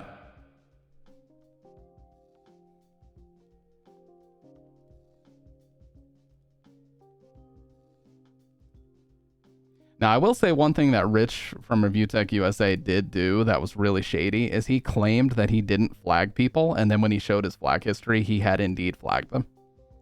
Like there was this account called Anna Doyle that would make like just videos trolling Review Tech, just calling him fat, ugly, a piece of shit, all that stuff. And he claimed, like several times, he basically lied and said, I did not flag Anna Doyle. I don't know what anybody's talking about. And then when he showed his flag history, it was right there. And then he's like, yeah, of course, everybody knows that I flagged him. And then when somebody brought that up to Rich recently, he had like a fucking full-on meltdown on his live stream. Like he exploded. And there we were, only looking for cat vids. Yeah, dude, back then I was looking at like Rock Band drum videos. That's what I used to watch back in the day. Or drum covers, that type of shit. Skate videos were really big for me at the time.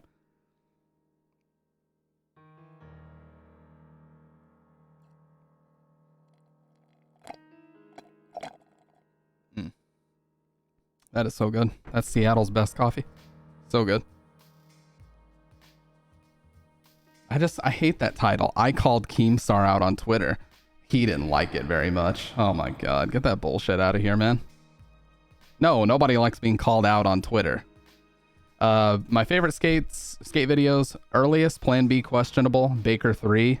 Baker 2G. Yeah, right is one of my favorites. Shane Goes, which is just a Shane O'Neill part. But yeah, Baker 3. Plan B questionable. Yeah, right. Baker 2G, and yeah, Shane Goes are my 5 favorites that I've found. Dude, Yeah Right is just an amazing video in every way, like especially Eric Costin's part in that.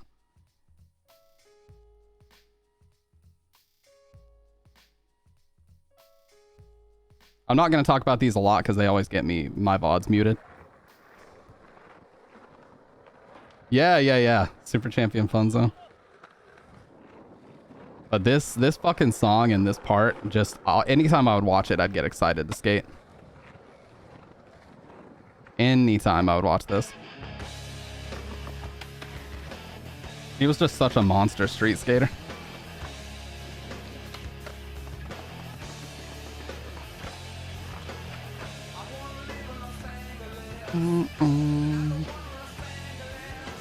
Crazy manuals.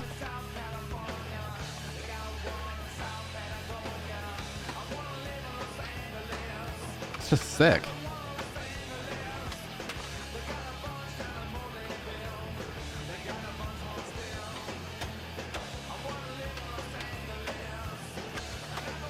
And nobody can say that that's not iconic. The 4x3 fisheye lens, you know, the letterboxed fisheye lens is such an iconic look for skate videos. The Bam Margera, Dustin Dolan era type shit. This is the same school that Dustin Dolan shot some of his Baker 3 footage at. Is this Hollywood High? Pretty sure this is Hollywood High. Very, very famous skate spot. But yeah. I don't watch too many skate parts or videos nowadays, but you know, I always have the old classics. I like to break them out every now and then and just get hyped about it. Like I was talking about at the beginning of the stream, like I am getting to that age now where I can just wake up and feel like, holy shit, what is, like my shoulder just feels like it has this pinch in it. And I move my shoulder and it just has this sharp pain inside of it, you know? Or my back or lower back, legs or whatever. Wrists, especially. If I sleep wrong, I'll wake up and my wrists are fucking numb. So I'm getting to that age now where I have to be deliberate about when I do and don't want to skate because I can really make myself sore for several days in a row. So the days of me just getting out and skating every single day are definitely over. I gotta be more more conscious about, you know, giving myself recovery time. Oh yeah, I love Hall of Meat videos, dude. Jaws Homoki or Aaron Homoki has some of the craziest fucking slams ever, dude. How he's still skating, I have no idea. How he even has any functional knees or ankles, I have no idea.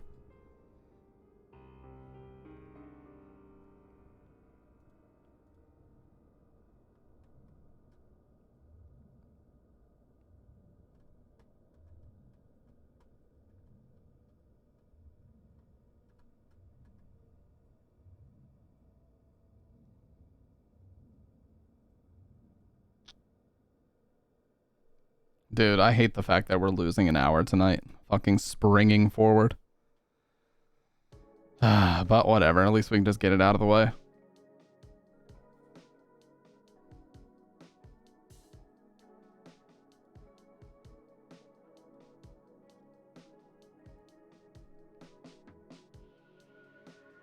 Yep, they're springing forward, I believe, at 3 a.m. Or once we hit 2 a.m., it'll go straight up to 3. Sad I can't relate. Skate culture didn't boom in the East. Yeah. Well, I'm from Ohio originally, and I live in the South now. So, you know, in that sense, I wasn't really around. Like, skating culture was really biggest in New York and LA, like most things. We were supposed to get rid of that like 5 years ago, but it just never happened. Yeah, they were talking about it with our government as well. Like, I remember hearing on the radio last year that 2022 is going to be the last year that daylight savings time is a thing, and it just didn't happen. We're still doing this shit.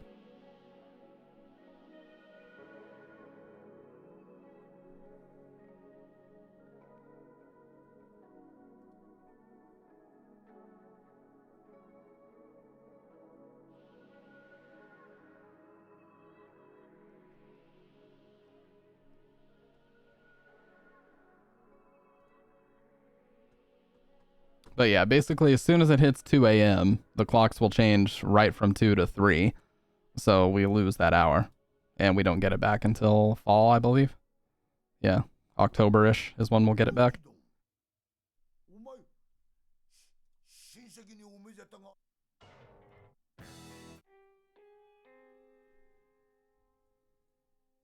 Oh, I actually... No. I actually had something that I wanted to play. From the Silent Hill 2 OST. One of my favorite background songs. It's a track from Silent Hill 2 called The Day of Night, but this is a slowed version with no rain. Origins and Homecoming OSTs yoinked off Spotify. Oh, really? Oh, that's not a good sign. Because if that's gonna happen, then they're really gonna start hitting me with DMCA, because Akira Yamaoka might be re-releasing some of that music, so I might have to find out different music to use.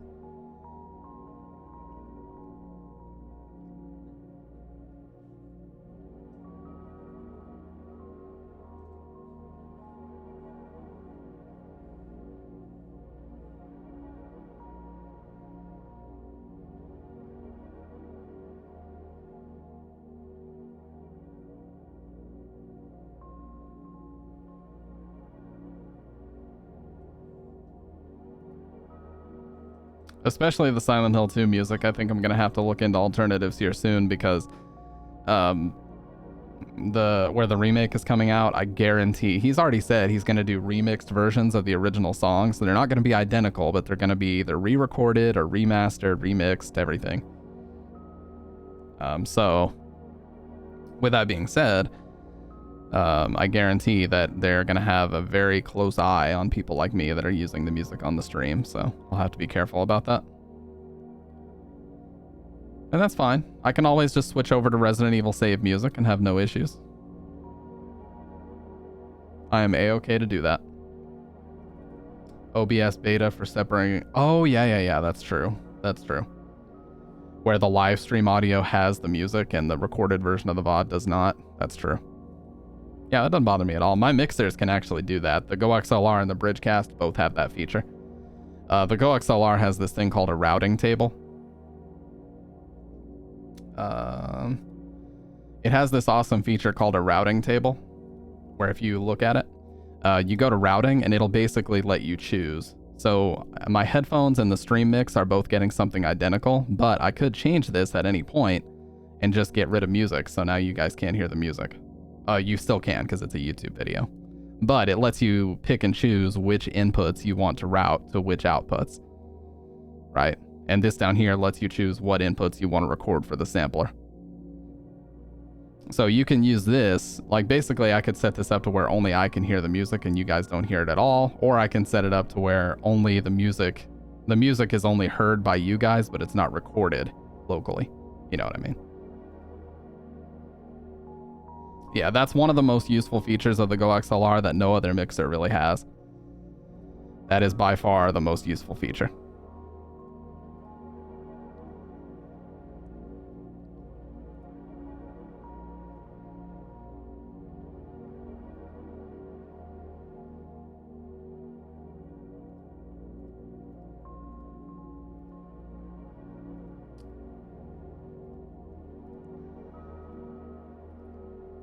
And just in general, it's just a very good mixer to use because one thing that they did that was cool is they have an analog and a digital limiter built in. So even if you don't use any of the mic cleanup features like this shit right here, if you don't use a noise gate, equalizer, compressor, if you want to leave all this stuff at 0, the de-esser I've got up to 45, if you turn all this shit down to 0, there still is a limiter. And there's an analog and a digital one. So even if you get really close up on your mic and you really yell, it will not peak or sound like it's exploding or cut itself out or anything. That's just something really smart that they put in that a lot of other mixers don't do. They thought of a lot of things that live streamers actually need.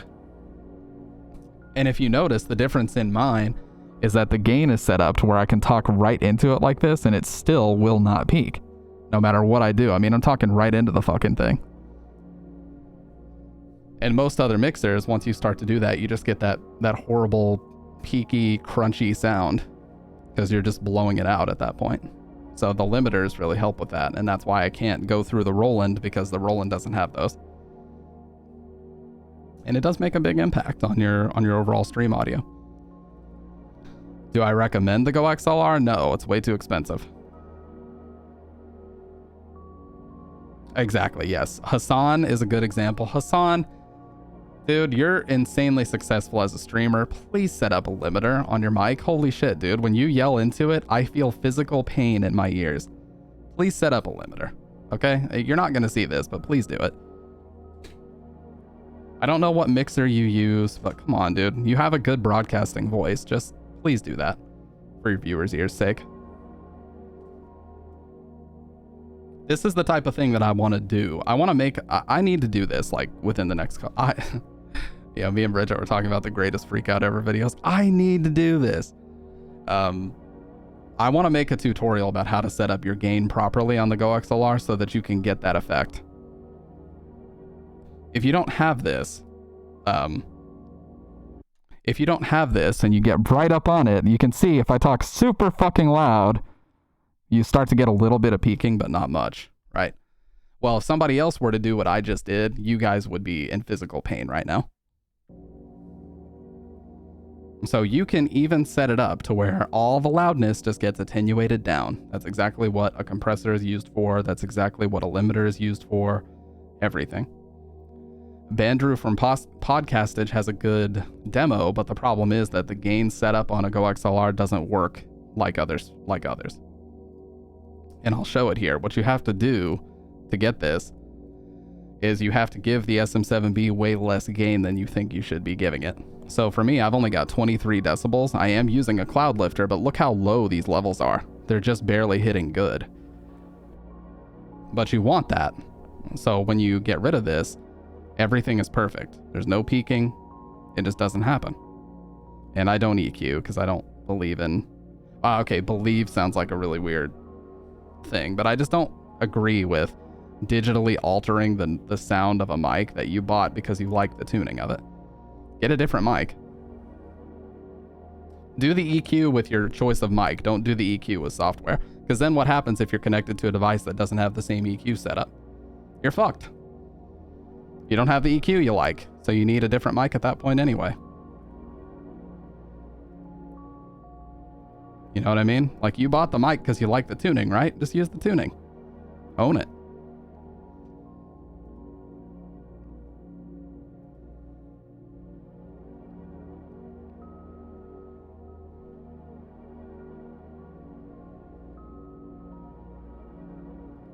But I do have something else called a DBX286S, which I'm going to try. I'm going to try to see if this can be used with the Roland to create a very similar sound. That's basically called a channel strip. This is what it looks like. So you plug your mic in back here and it gives you all of very similar settings that the Go XLR can do. There's a compressor, there's a de-esser, an enhancer, and an expander/gate. initial gain, and then output gain. So there's a lot of settings you can dial in. I've got mine dialed in basically perfectly. So I could connect this as an audio chain to the Roland, and then that would make a good Go XLR alternative. But for right now, I can't do that because, you know, features like that and the voice effects and different things are tough to get identical on the Roland. So right now they're chained together where the Roland has a line out into the Go XLR, and that's what you're hearing is this line out into that. It's overcomplicated, you guys. I'm gonna be honest. I'm looking into simplifying my setup because I don't like it being this complicated.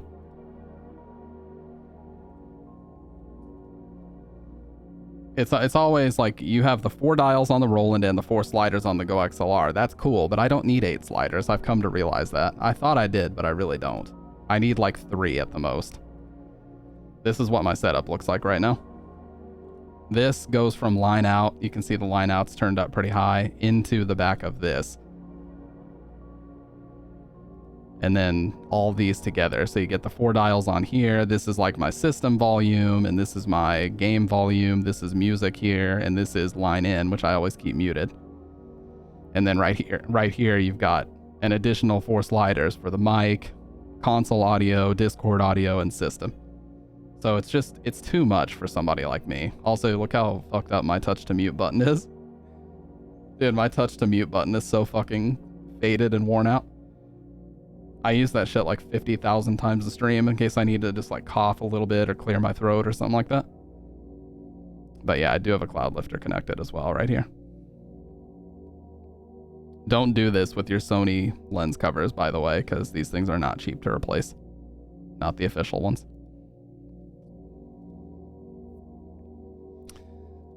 But that's the thing. You know, streaming is an expensive endeavor. If you're really, like, let me be a PSA that you don't need to do what I did. I thought that it was an equipment problem, but really it was a me not knowing enough about how to use filters and mic cleanup software problem. That's why my mission is to make sure that people don't have to do what I did. I put in the degenerate ass time to figure this stuff out so that you don't have to. And I think that's what my YouTube channel is going to be about, especially in the beginning, is just telling people that there are ways to get amazing stream audio without having to spend money to get yourself there. You could use a like $50 to $100 mic. In fact, the mic that I recommend is the MXL 990. Sorry for the flashbang. I'm gonna get a little bit of a flashbang here. The mic that I recommend is the MXL 990, specifically the black version, right here. $99.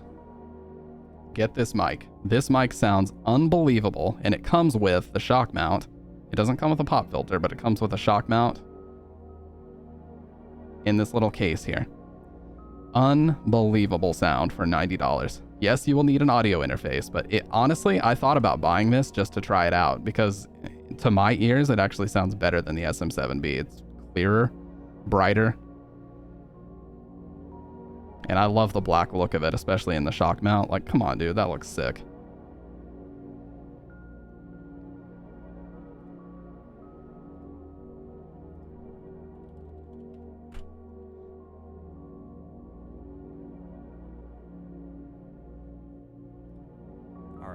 So my best... Right here. This guy says why I'm never using expensive mics again. MXL 990 review. Kept secret is this. I'm using a budget microphone, and it's the MXL 990. I picked up 2 of these microphones a couple months ago on a... It sounds unbelievable. It's so clear. ...deal on Amazon where I got 2 for $150. Came with its own carrying case and its cords. And ever since then, you know what? I haven't grabbed my expensive $700 mics in a while. I've been using these MXLs for almost every live stream I do. It sounds unbelievable, dude. Like, yeah, the black version's a little bit more expensive, but just get it. Like, I want to tell people about these things, but I can't make a video about it without buying it, because then I would just look like an idiot. So I'll pick up the MXL 990 and use it for a stream or two, just so I can show, like, you do not need to buy expensive mics to get amazing stream audio. And of course, there's the classic AT2020, the Behringer C1, The SM57 is an amazing alternative. I made a video about it. You can get the SM57 for like 80 bucks. Yeah, it looks like a stage mic.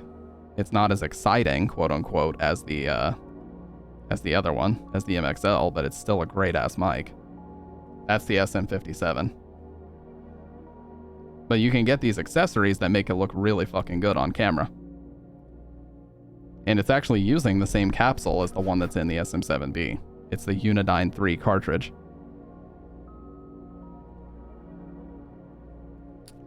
So that's like the whole shtick of my YouTube channel right now that I want to do, is just telling people how to get amazing audio without spending so much money. You know what I mean?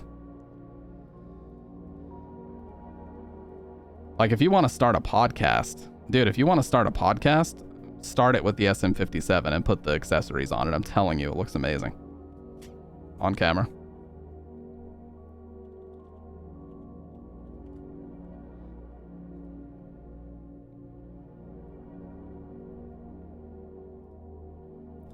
Here's an example. This is the A2WS official windscreen. There, look at that. Just putting that windscreen on it makes it look like a professional broadcast mic, especially connected to a boom like this. That looks great, in my opinion. And this would be an unbelievable streaming mic. It'd be great. You know what? You know what I just thought of? You know what would be kind of cool? For me to just grab one and start talking into it. Give me a second. I want to try this out. I'll plug it into the Roland.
Okay.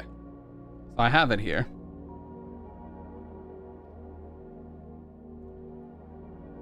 I have it here.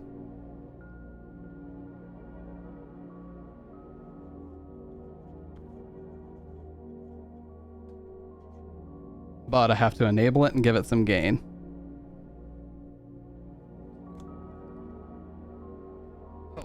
So let's do that.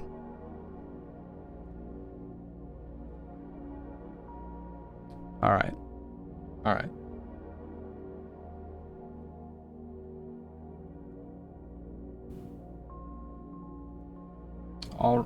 Yeah. Already you can hear it doubling up, right?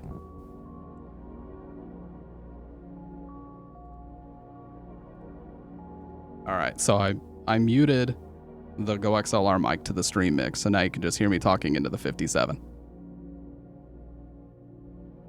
The gain is actually set relatively low on here, but it does have the compressor and the noise gate and all that, which we don't need. Also, the low cut filter was on. So you guys are only hearing the one mic, but you can see how good this shit is. There's a little bit of noise in the background, so sorry about that. I will turn the gate back on. And this has two accessories on it. It's got a shock mount and it has the pop filter on it. So if you clean this up, yeah, the S sounds are a bit harsh on here, but if you clean this up, it sounds just as good in my opinion. I can turn the de-esser up to 3 already. I think that sounds great and very similar to what I was already talking into. So with a little bit of extra cleanup and utilizing the compressor and the limiters and different things, of course, you can get it to sound even better. The post gain was a little bit too high on there, but you see what I mean, you know. Like, obviously it's not going to sound identical because I've spent so much time dialing this shit in, but this is $100 versus $400, so pretty obviously this is a good way to go. And I'm monitoring both right now, so I need to turn that off. Okay. So yeah, now I'm only hearing the one mic. And yeah, like if I were to mount this on here, the shit looks good. It looks really broadcasty. It just looks great. So this, I'm actually going to keep this connected as a second mic in case anybody wants to, you know, if Bridget wants to hop on, or I've got visitors or anybody that wants to jump on, they can use this as a second mic and it's going to sound great. That's the beauty of it. The only difference that I really hear is that there's a lot more treble in this. There's a little bit more clarity, but that's the point because it's supposed to be an instrument mic. It's just an instrument mic that happens to work really well as spoken word. You do have to use the de-esser a little bit though, because if you don't, the those sounds get pretty harsh.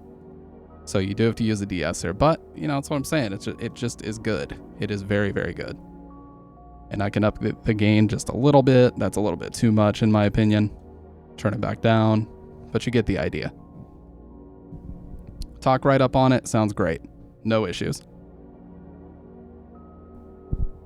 So for now, I'm going to go ahead and disable this. I'm just going to turn.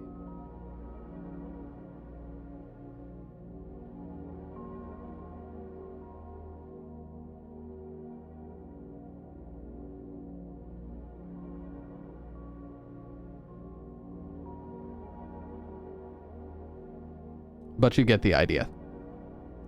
Of course this sounds better because I have everything dialed to the absolute maximum, optimized specifically for the SM7B. So of course this sounds way better, but it's really good. For way, way, way cheaper. It's really, really good.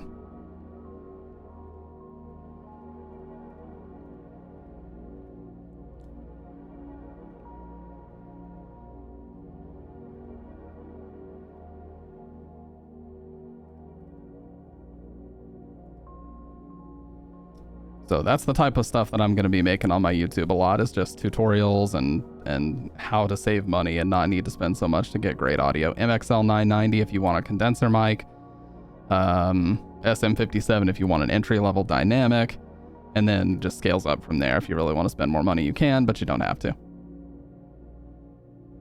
That type of shit.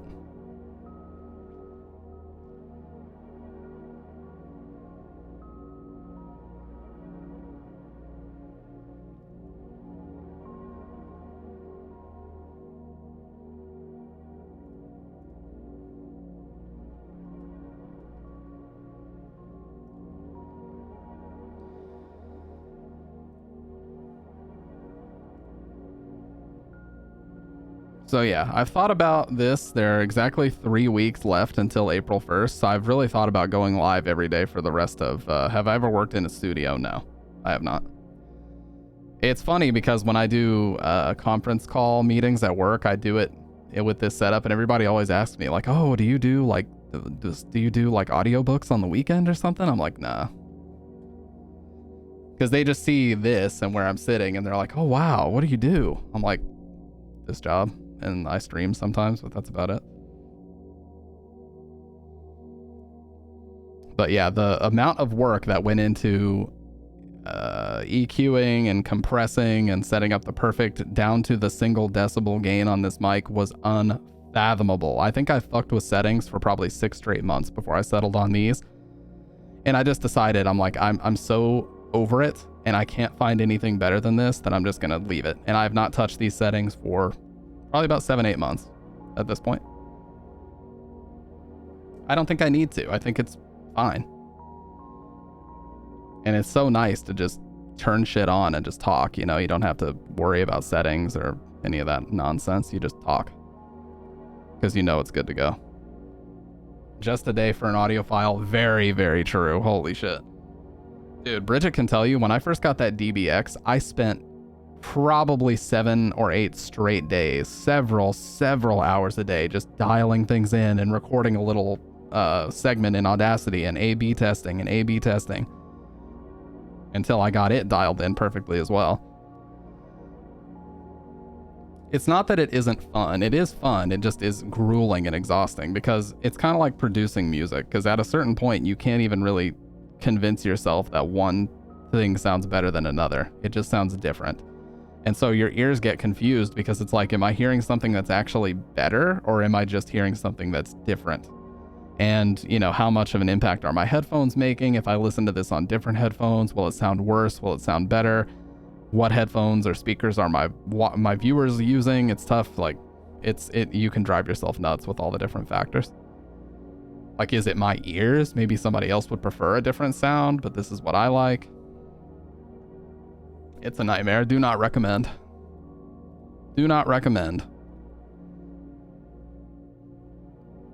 So if I can prevent other people from having to go through that, I would love to do that. But nobody in their right mind would put as much time in as I have to, especially specifically with the Go XLR and the SM7B, nobody would put in as much time as I've put in to find the perfect setup for it. I'm telling you, nobody would do it. They actually, what's cool is they actually have a Discord where you can post your cleanup tabs and stuff to show people what you're doing. Alan Parsons, yeah, well, he would do it because that's his job, but that's what I'm saying. Like, what is the yeah, so they have a Discord called TC Helicon Gaming, and they have a section called Share Your Go XLR Setup, but also Share Your Mic Setup tab, where you can go in. And there's also one called Soundcheck, where you can set up your gain. And everybody in here is talking about SM7B this, SM7B that. So I posted mine and I was like, hey, you guys, I'm not trying to be egotistical, but I've spent months doing this and I think this is the best setup for the SM7B. And a bunch of people have responded and said, yeah, it kind of feels like it is, because this sounds great. Like, it doesn't peak and this, that, and the other. Look at this person's setup, dude. That is so beautiful. Like, that is a live streamer setup. I love the 990s. Oh, those are 770s. DT 770s, PSA 1 Plus. PSA 1 Plus, good option. Go XLR, SM7B. This guy basically has the same setup I do, except he's using a Fed head instead of a cloud lifter. This is the Fed head right here. Oh my god, I should be doing that. That's so smart. The ring wouldn't grind up against it if I had a Fed head here. Oh my god, I'm so stupid, dude. What the fuck? I can still use a high quality Neutrik cable like he has here. I just have to have the Fed head on it. And this wouldn't extend. Oh my god, I'm so fucking dumb, dude. All I had to do was get a Fed head. This is why I can't be let loose on photos of other people's setups, dude. This is why I can't do this, because I'm always going to find something that I want to spend money on or need to improve my setup. It's just unnecessary. Not a damn thing of that is necessary. You can get a Fed head for $56. That is so cheap, actually. And that would do the same thing that the cloud lifter does for me. That's just that fucking... Swear to God. So this is the Triton Audio Fed head. It is the same thing as the cloud lifter, basically, but it plugs into your mic instead of, you know, a chain. So you only need one XLR cable still. This just plugs right into your mic. And it may not look cool, but hey, it gets the job done. I just feel so stupid. Like, how did I not know that? Stupid game.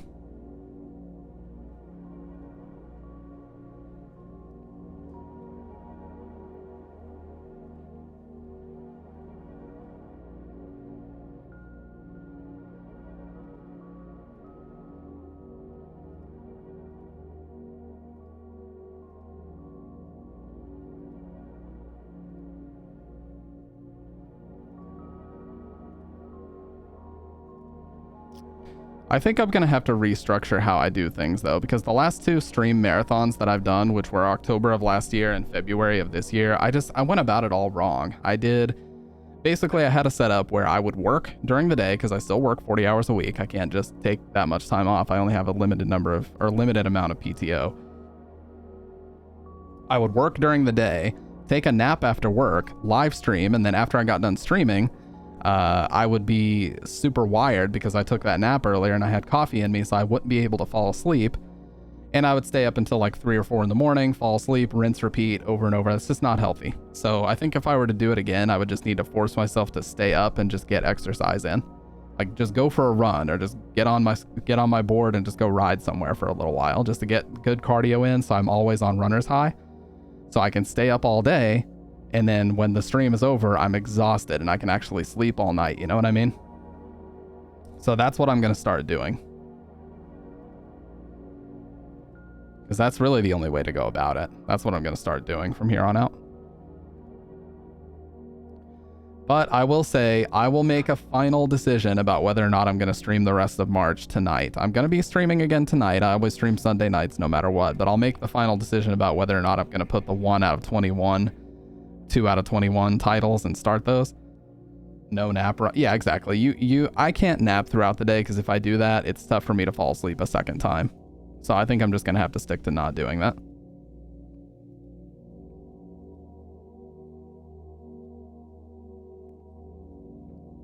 It's just not something I can really get away with doing.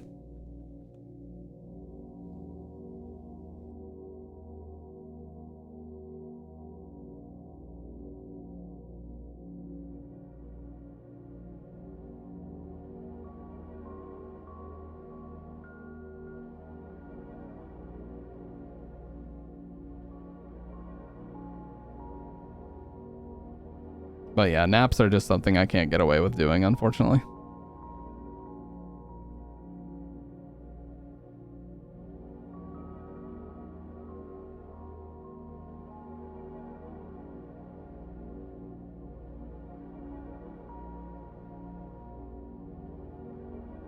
Yeah, I was talking to Bridget. I muted myself for a second. I was asking her something.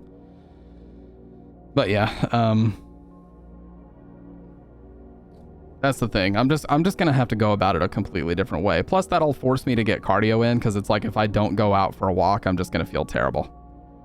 So it'll actually force me to do something different, which would definitely be a positive.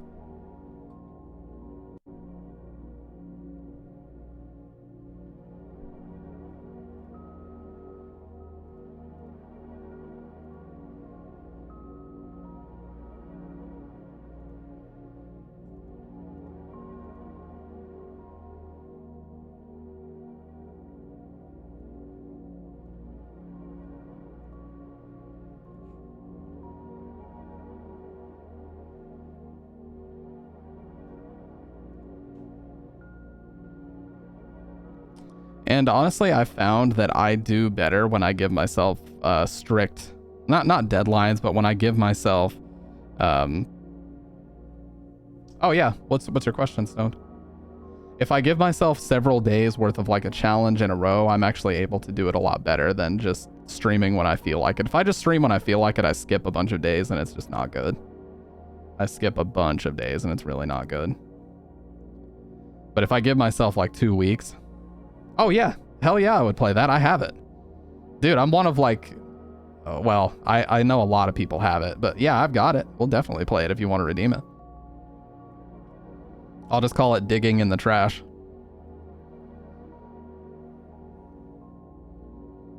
I've got a PS3, I've got a copy, I've got a DualShock 3.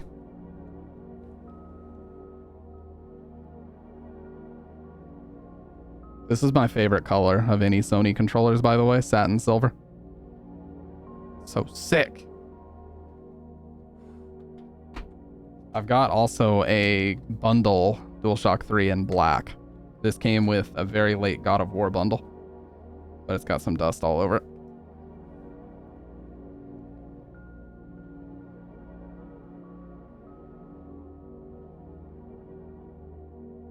This one's in very, very good shape. Basically feels close to brand new. And then the satin silver actually feels brand new. I've actually got 2 of these. This is by far my favorite DualShock 3 ever, is the satin silver. After the Perfect Dark reviews, I'm curious to see it again. Yeah, for sure. I love the sticks on the DualShock 3. Like, the sticks are so smooth. They're not as tensioned as the PS2 sticks. And the caps on them are a little bit thinner, so they just feel super smooth. And they never, like, it's really hard to get really big dead zones on these. It takes years and years and years of super heavy use to get the dead zones. I really like the DualShock 4 as well. I've not used a DualShock 5. I've used the Series X controller. I love it. This one right here, dude, I fucking love this controller. This controller is goated right here. Somebody said they hate the term goated, so sorry if that annoyed you, but this shit is great. It's got grips on the back. You can see that texture. It's got the texture on the triggers. Excellent shape. Fits my hand perfectly. I mean, look at that. That shit fits my hand absolutely perfect. Just excellent. USB-C charging if you use the charge pack. It's just excellent all around. Yeah, DualShock 4 is great. I've got a blue one here. I got a blue one here. Oh god, it's so dusty.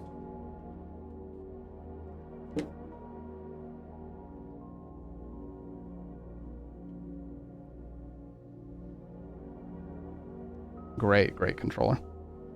I love the D-pad on here especially. Oh shit. Yeah, it's seen better days. Okay, it's seen better days. But I love this controller.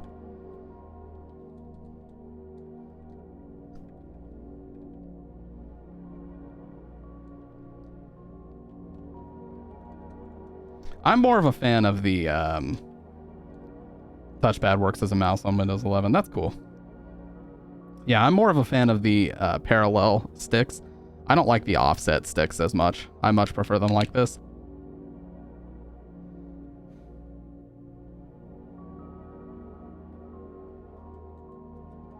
Yeah, they almost feel, the DualShock 4 face buttons almost feel like mechanical switches. They're so responsive. That's what I love about them. They're not. They're still the membrane underneath, but they feel like mechanical switches compared to the DualShock 3, and that's really cool.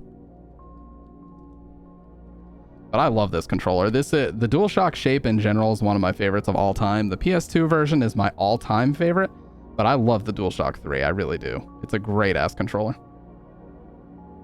Also, the focus seeking is really fast tonight. What the fuck? Usually gotta wave it around and give it a few seconds. It's probably the lighting being different.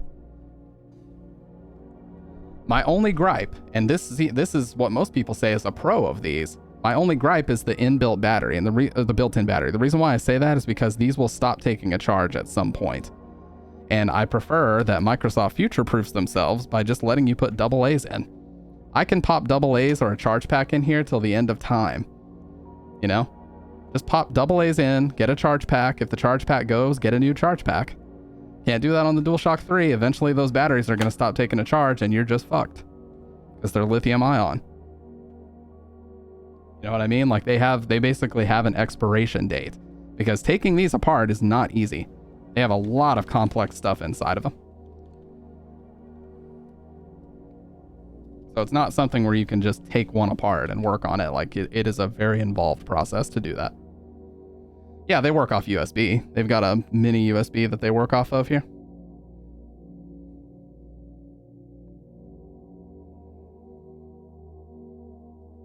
So you could always do that, but, you know, obviously it pales in comparison to just being able to hold it and use it wirelessly, but that's a sacrifice that we're going to have to make eventually. When these batteries go, which they are going to do. It's just a matter of time.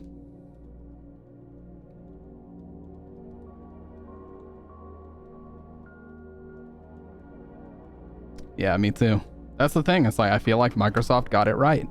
At the time, everybody was like, oh, AA's, what year is it? But it's like, dude, look at your old 360 controllers are still working because you can pop your AA's in and you don't have to worry about your battery not taking a charge. So you can use these controllers wirelessly, theoretically, forever until the mechanical switches start to go, you know, like the tack switches in the D-pad or whatever.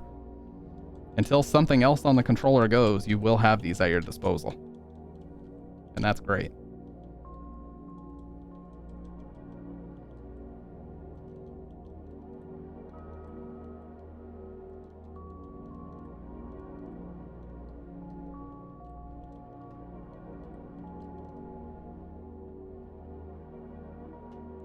But yeah, my personal favorite, satin silver DualShock 1, 2, and 3. Or DualShock 2 and 3 are my personal favorites ever. And that's nothing new. I've said that multiple times. But I do love the DualShock 4 as well. I think this was a great controller. If I'm going to reach for one, it's going to be the DualShock 2. Plain and simple. The 2, I think, was where they really got it pretty much perfect. There's not really anything I would change about the DualShock 2.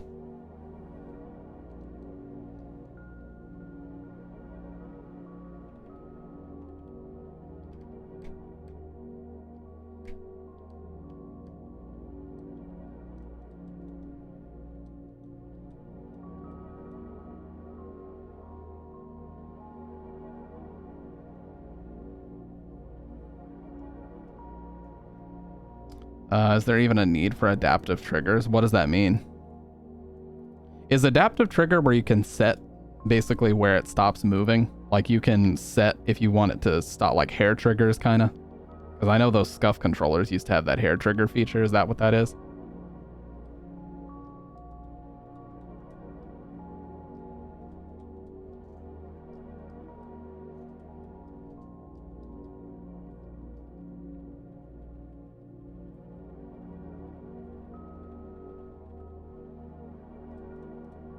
A secondhand tech gaming store that had an OG see-through chassis Xbox for 180 quid. That's not bad, honestly. You remember the Mountain Dew one? The original Xbox Mountain Dew edition, I think, is the most expensive version out there.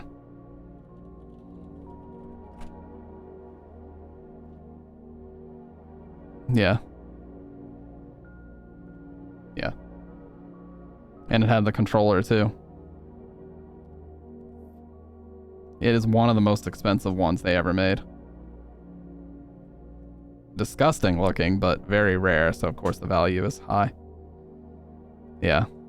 I liked the Code Red edition though. Check that shit out.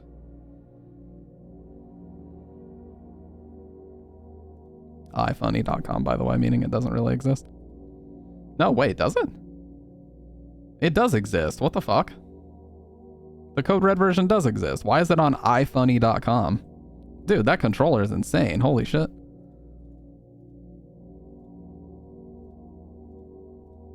Holy shit, look at that. Ooh, I love the translucency especially. Yeah, this was the shit. These were the controllers I put like endless hours of Halo 2. Dude, those were the days for sure. Popping on some Halo 2, playing some Team BR midship. Oh my god. Just to let the hours melt away, having a blast with your friends.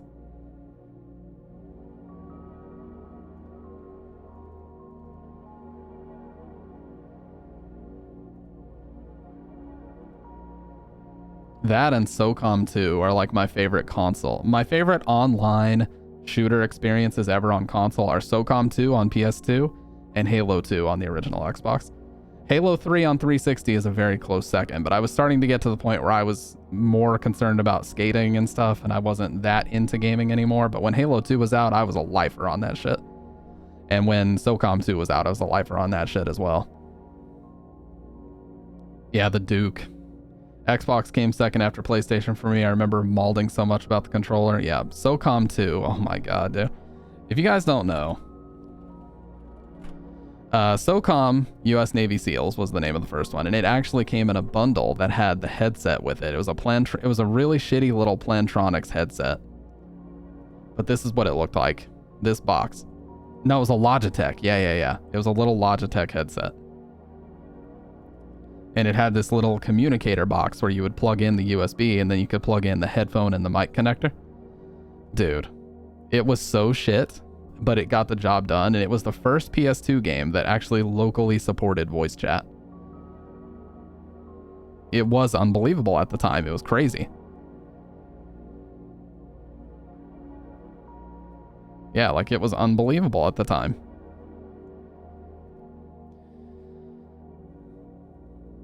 And the thing is, like, anytime, so I had some friends on SOCOM 1, SOCOM 2, and anytime there would be a PS2 game they would announce that was going to be online, we'd be like, oh shit, hell yeah, dude, finally another game to play, let's pick it up. And every single time, without failure, it would be like I remember Tribes Aerial Assault. Tribes Aerial Assault, we got a copy of. I think that was one of the first times we actually drove to a GameStop because that game was going to be like online shooter with jetpacks and it was just going to be fucking crazy. Well, we slowly started to realize that every other online PS2 game was a major downgrade to SOCOM because it had no voice chat, no lobby voice chat. And the only thing you could do in games like Tribes was select these in-game lines that you would have to choose from. And it would just be like, hello. You would just select hello and it would send it to the other person. Like there was no voice chat, no text chat. It was just horrible. And we slowly started to realize that SOCOM was like one of the only online PS2 games that had it. And that's why it was so good. And I think SOCOM 2 was just the perfect online shooter. I really believe. Like third person shooter, it got no better than SOCOM 2. That shit was amazing. Because it had all the same maps from 1, and it had insanely good maps itself. Like I remember there was like a nuclear sub map especially, and you could like wear your wetsuits like it was Navy SEALs versus, you know, it was just, God, it was so good, dude. Just a great ass game. I'm pretty sure the vibration motor in all of my DualShock 2s died because of that game, because I never turned it off, and every time you shot, you got it like crazy. Yeah, Battlefront 2 Online was great. There was also a racing game that we were excited about called Auto Modelista, which was obviously an Italian one, but I think it was actually made by Capcom. Let me see. Auto Modelista, PS2. Yeah, this was made by Capcom, and we thought that it was like, oh, finally we have like an answer, you know, because we can actually play like this online racing game that's not Gran Turismo. Dog shit. Like the online was terrible. It was super laggy. There was input delay. It was running off, I think, GameSpy or some shit. Like it was just awful. And we just kept having that experience. We're like, oh yeah, we can jump from SOCOM to this game now and try this out. It just never was as good. You know, it's like that situation where you just slowly realize that you already had the best and everything else is just a downgrade. You hate to see it, but it's true. But those were such fun days, man. Like the novelty of playing online and talking to other people is completely gone now. But back in those days, oh dude, we want to talk about SOCOM 2. I think arguably just as good, if not better, is Splinter Cell Chaos Theory. Dude, the fucking Mercs versus Spy mode of Splinter Cell Chaos Theory probably still to this day is the single most fun I've ever had on an online game. I remember going over to a friend's house on Friday, and we stayed up for like 22 straight ass fucking hours playing Mercs versus Spies, and not a single game got boring. And I just remember thinking to myself, like, holy shit, this is like the future right here. Like, we didn't get bored a single time. You could like hold them hostage and talk to them while you had them, because it had proximity voice chat. So you could hold them hostage and like, you know, interrogate them and do like role-playing shit. Or you could just try to win. Like the Mercs had an assault rifle, and then the Spies were just third person, like obviously going around, and you had like smoke grenades and you had all these CQC type tactics you could use. It was just so fun, man. Like I have very seldom had such a fun experience playing a game online as I did in Mercs versus Spies in that game. And Halo 2 was like that as well. Like we could pop in Halo 2 or Chaos Theory and just never get bored. Ever. Rainbow Six 3 was my very first online original Xbox game though, and that was also really fun. Yeah, apparently there is a service. Let me see. There's a service called Insignia, which is basically an Xbox Live 1.0 replacement, where it's a whole new server that they've set up. So you can still play the original Xbox games online if you have everything, but you have to obviously you have to do some soft modding with a memory card or a USB to memory card adapter. Like there's a lot of stuff you have to do to set it up, but once you're set up, then you're good to go. And they basically have every game re-enabled. Like you can even play 13. Like this is this guy showing 13 right here. Remember 13? Awesome game. Call of Duty Finest Hour.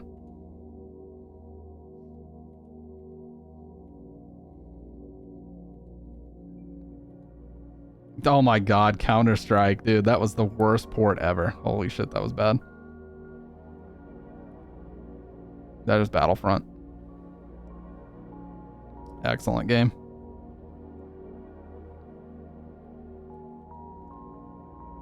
That's Unreal, yeah. Tony Hawk. Yeah, that did have an online mode. Dude, those graphics are actually really good for original Xbox, I'm not gonna lie. What? Was that a Steam Deck? No, yeah, 3 weeks ago. I was gonna say, what the fuck is that? Oh, MechAssault. Dude, MechAssault was so fucking good. Holy shit. I love MechAssault.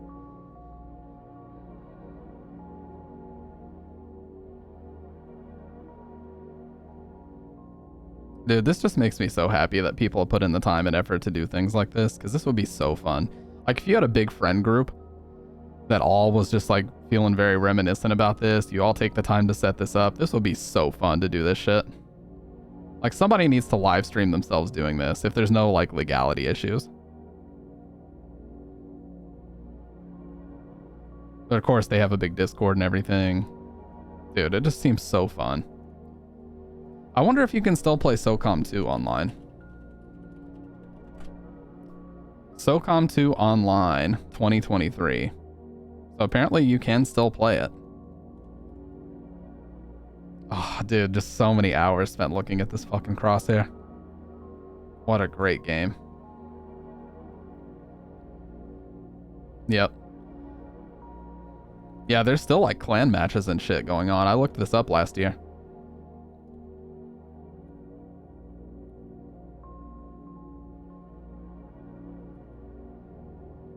What victory dance? They had what? I forgot about that. Dude, it was Fortnite before Fortnite. Literally.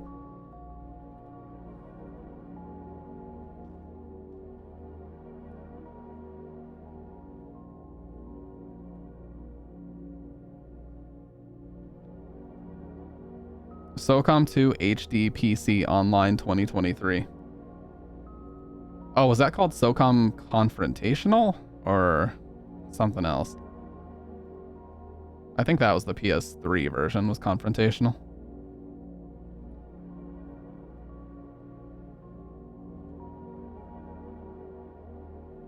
But yeah, it was just the perfect online shooter for PS2 especially. It really was. Yeah, this is the one. Dude, this was my favorite map by far. Where it's like nighttime and you're at this base and everybody's wearing their wetsuits and stuff.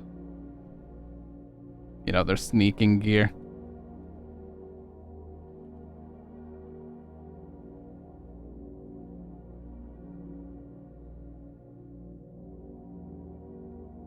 So many hours spent playing this shit, man. And it was all a blast. It was pretty janky, though. It was pretty janky to shoot. Like, you had to be really good at leading your shots and stuff and not moving.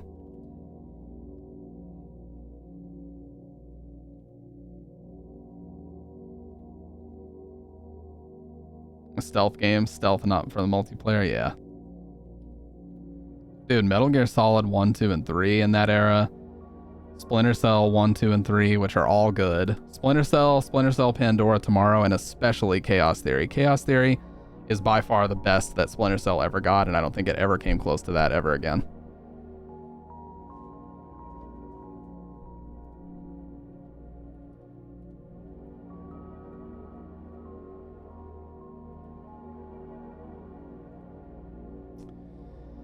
Anyways, well, where we're losing an hour tonight, and I do have to be at work super early.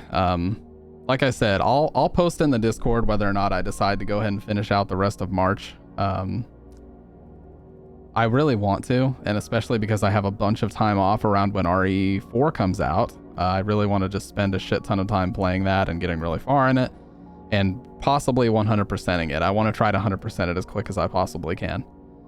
So either way, I'm going to go ahead and get out of here for tonight. But as usual, I appreciate the conversations. We always have fucking awesome, really engaging and fun conversations in here. It's something I do not take for granted. I really appreciate that.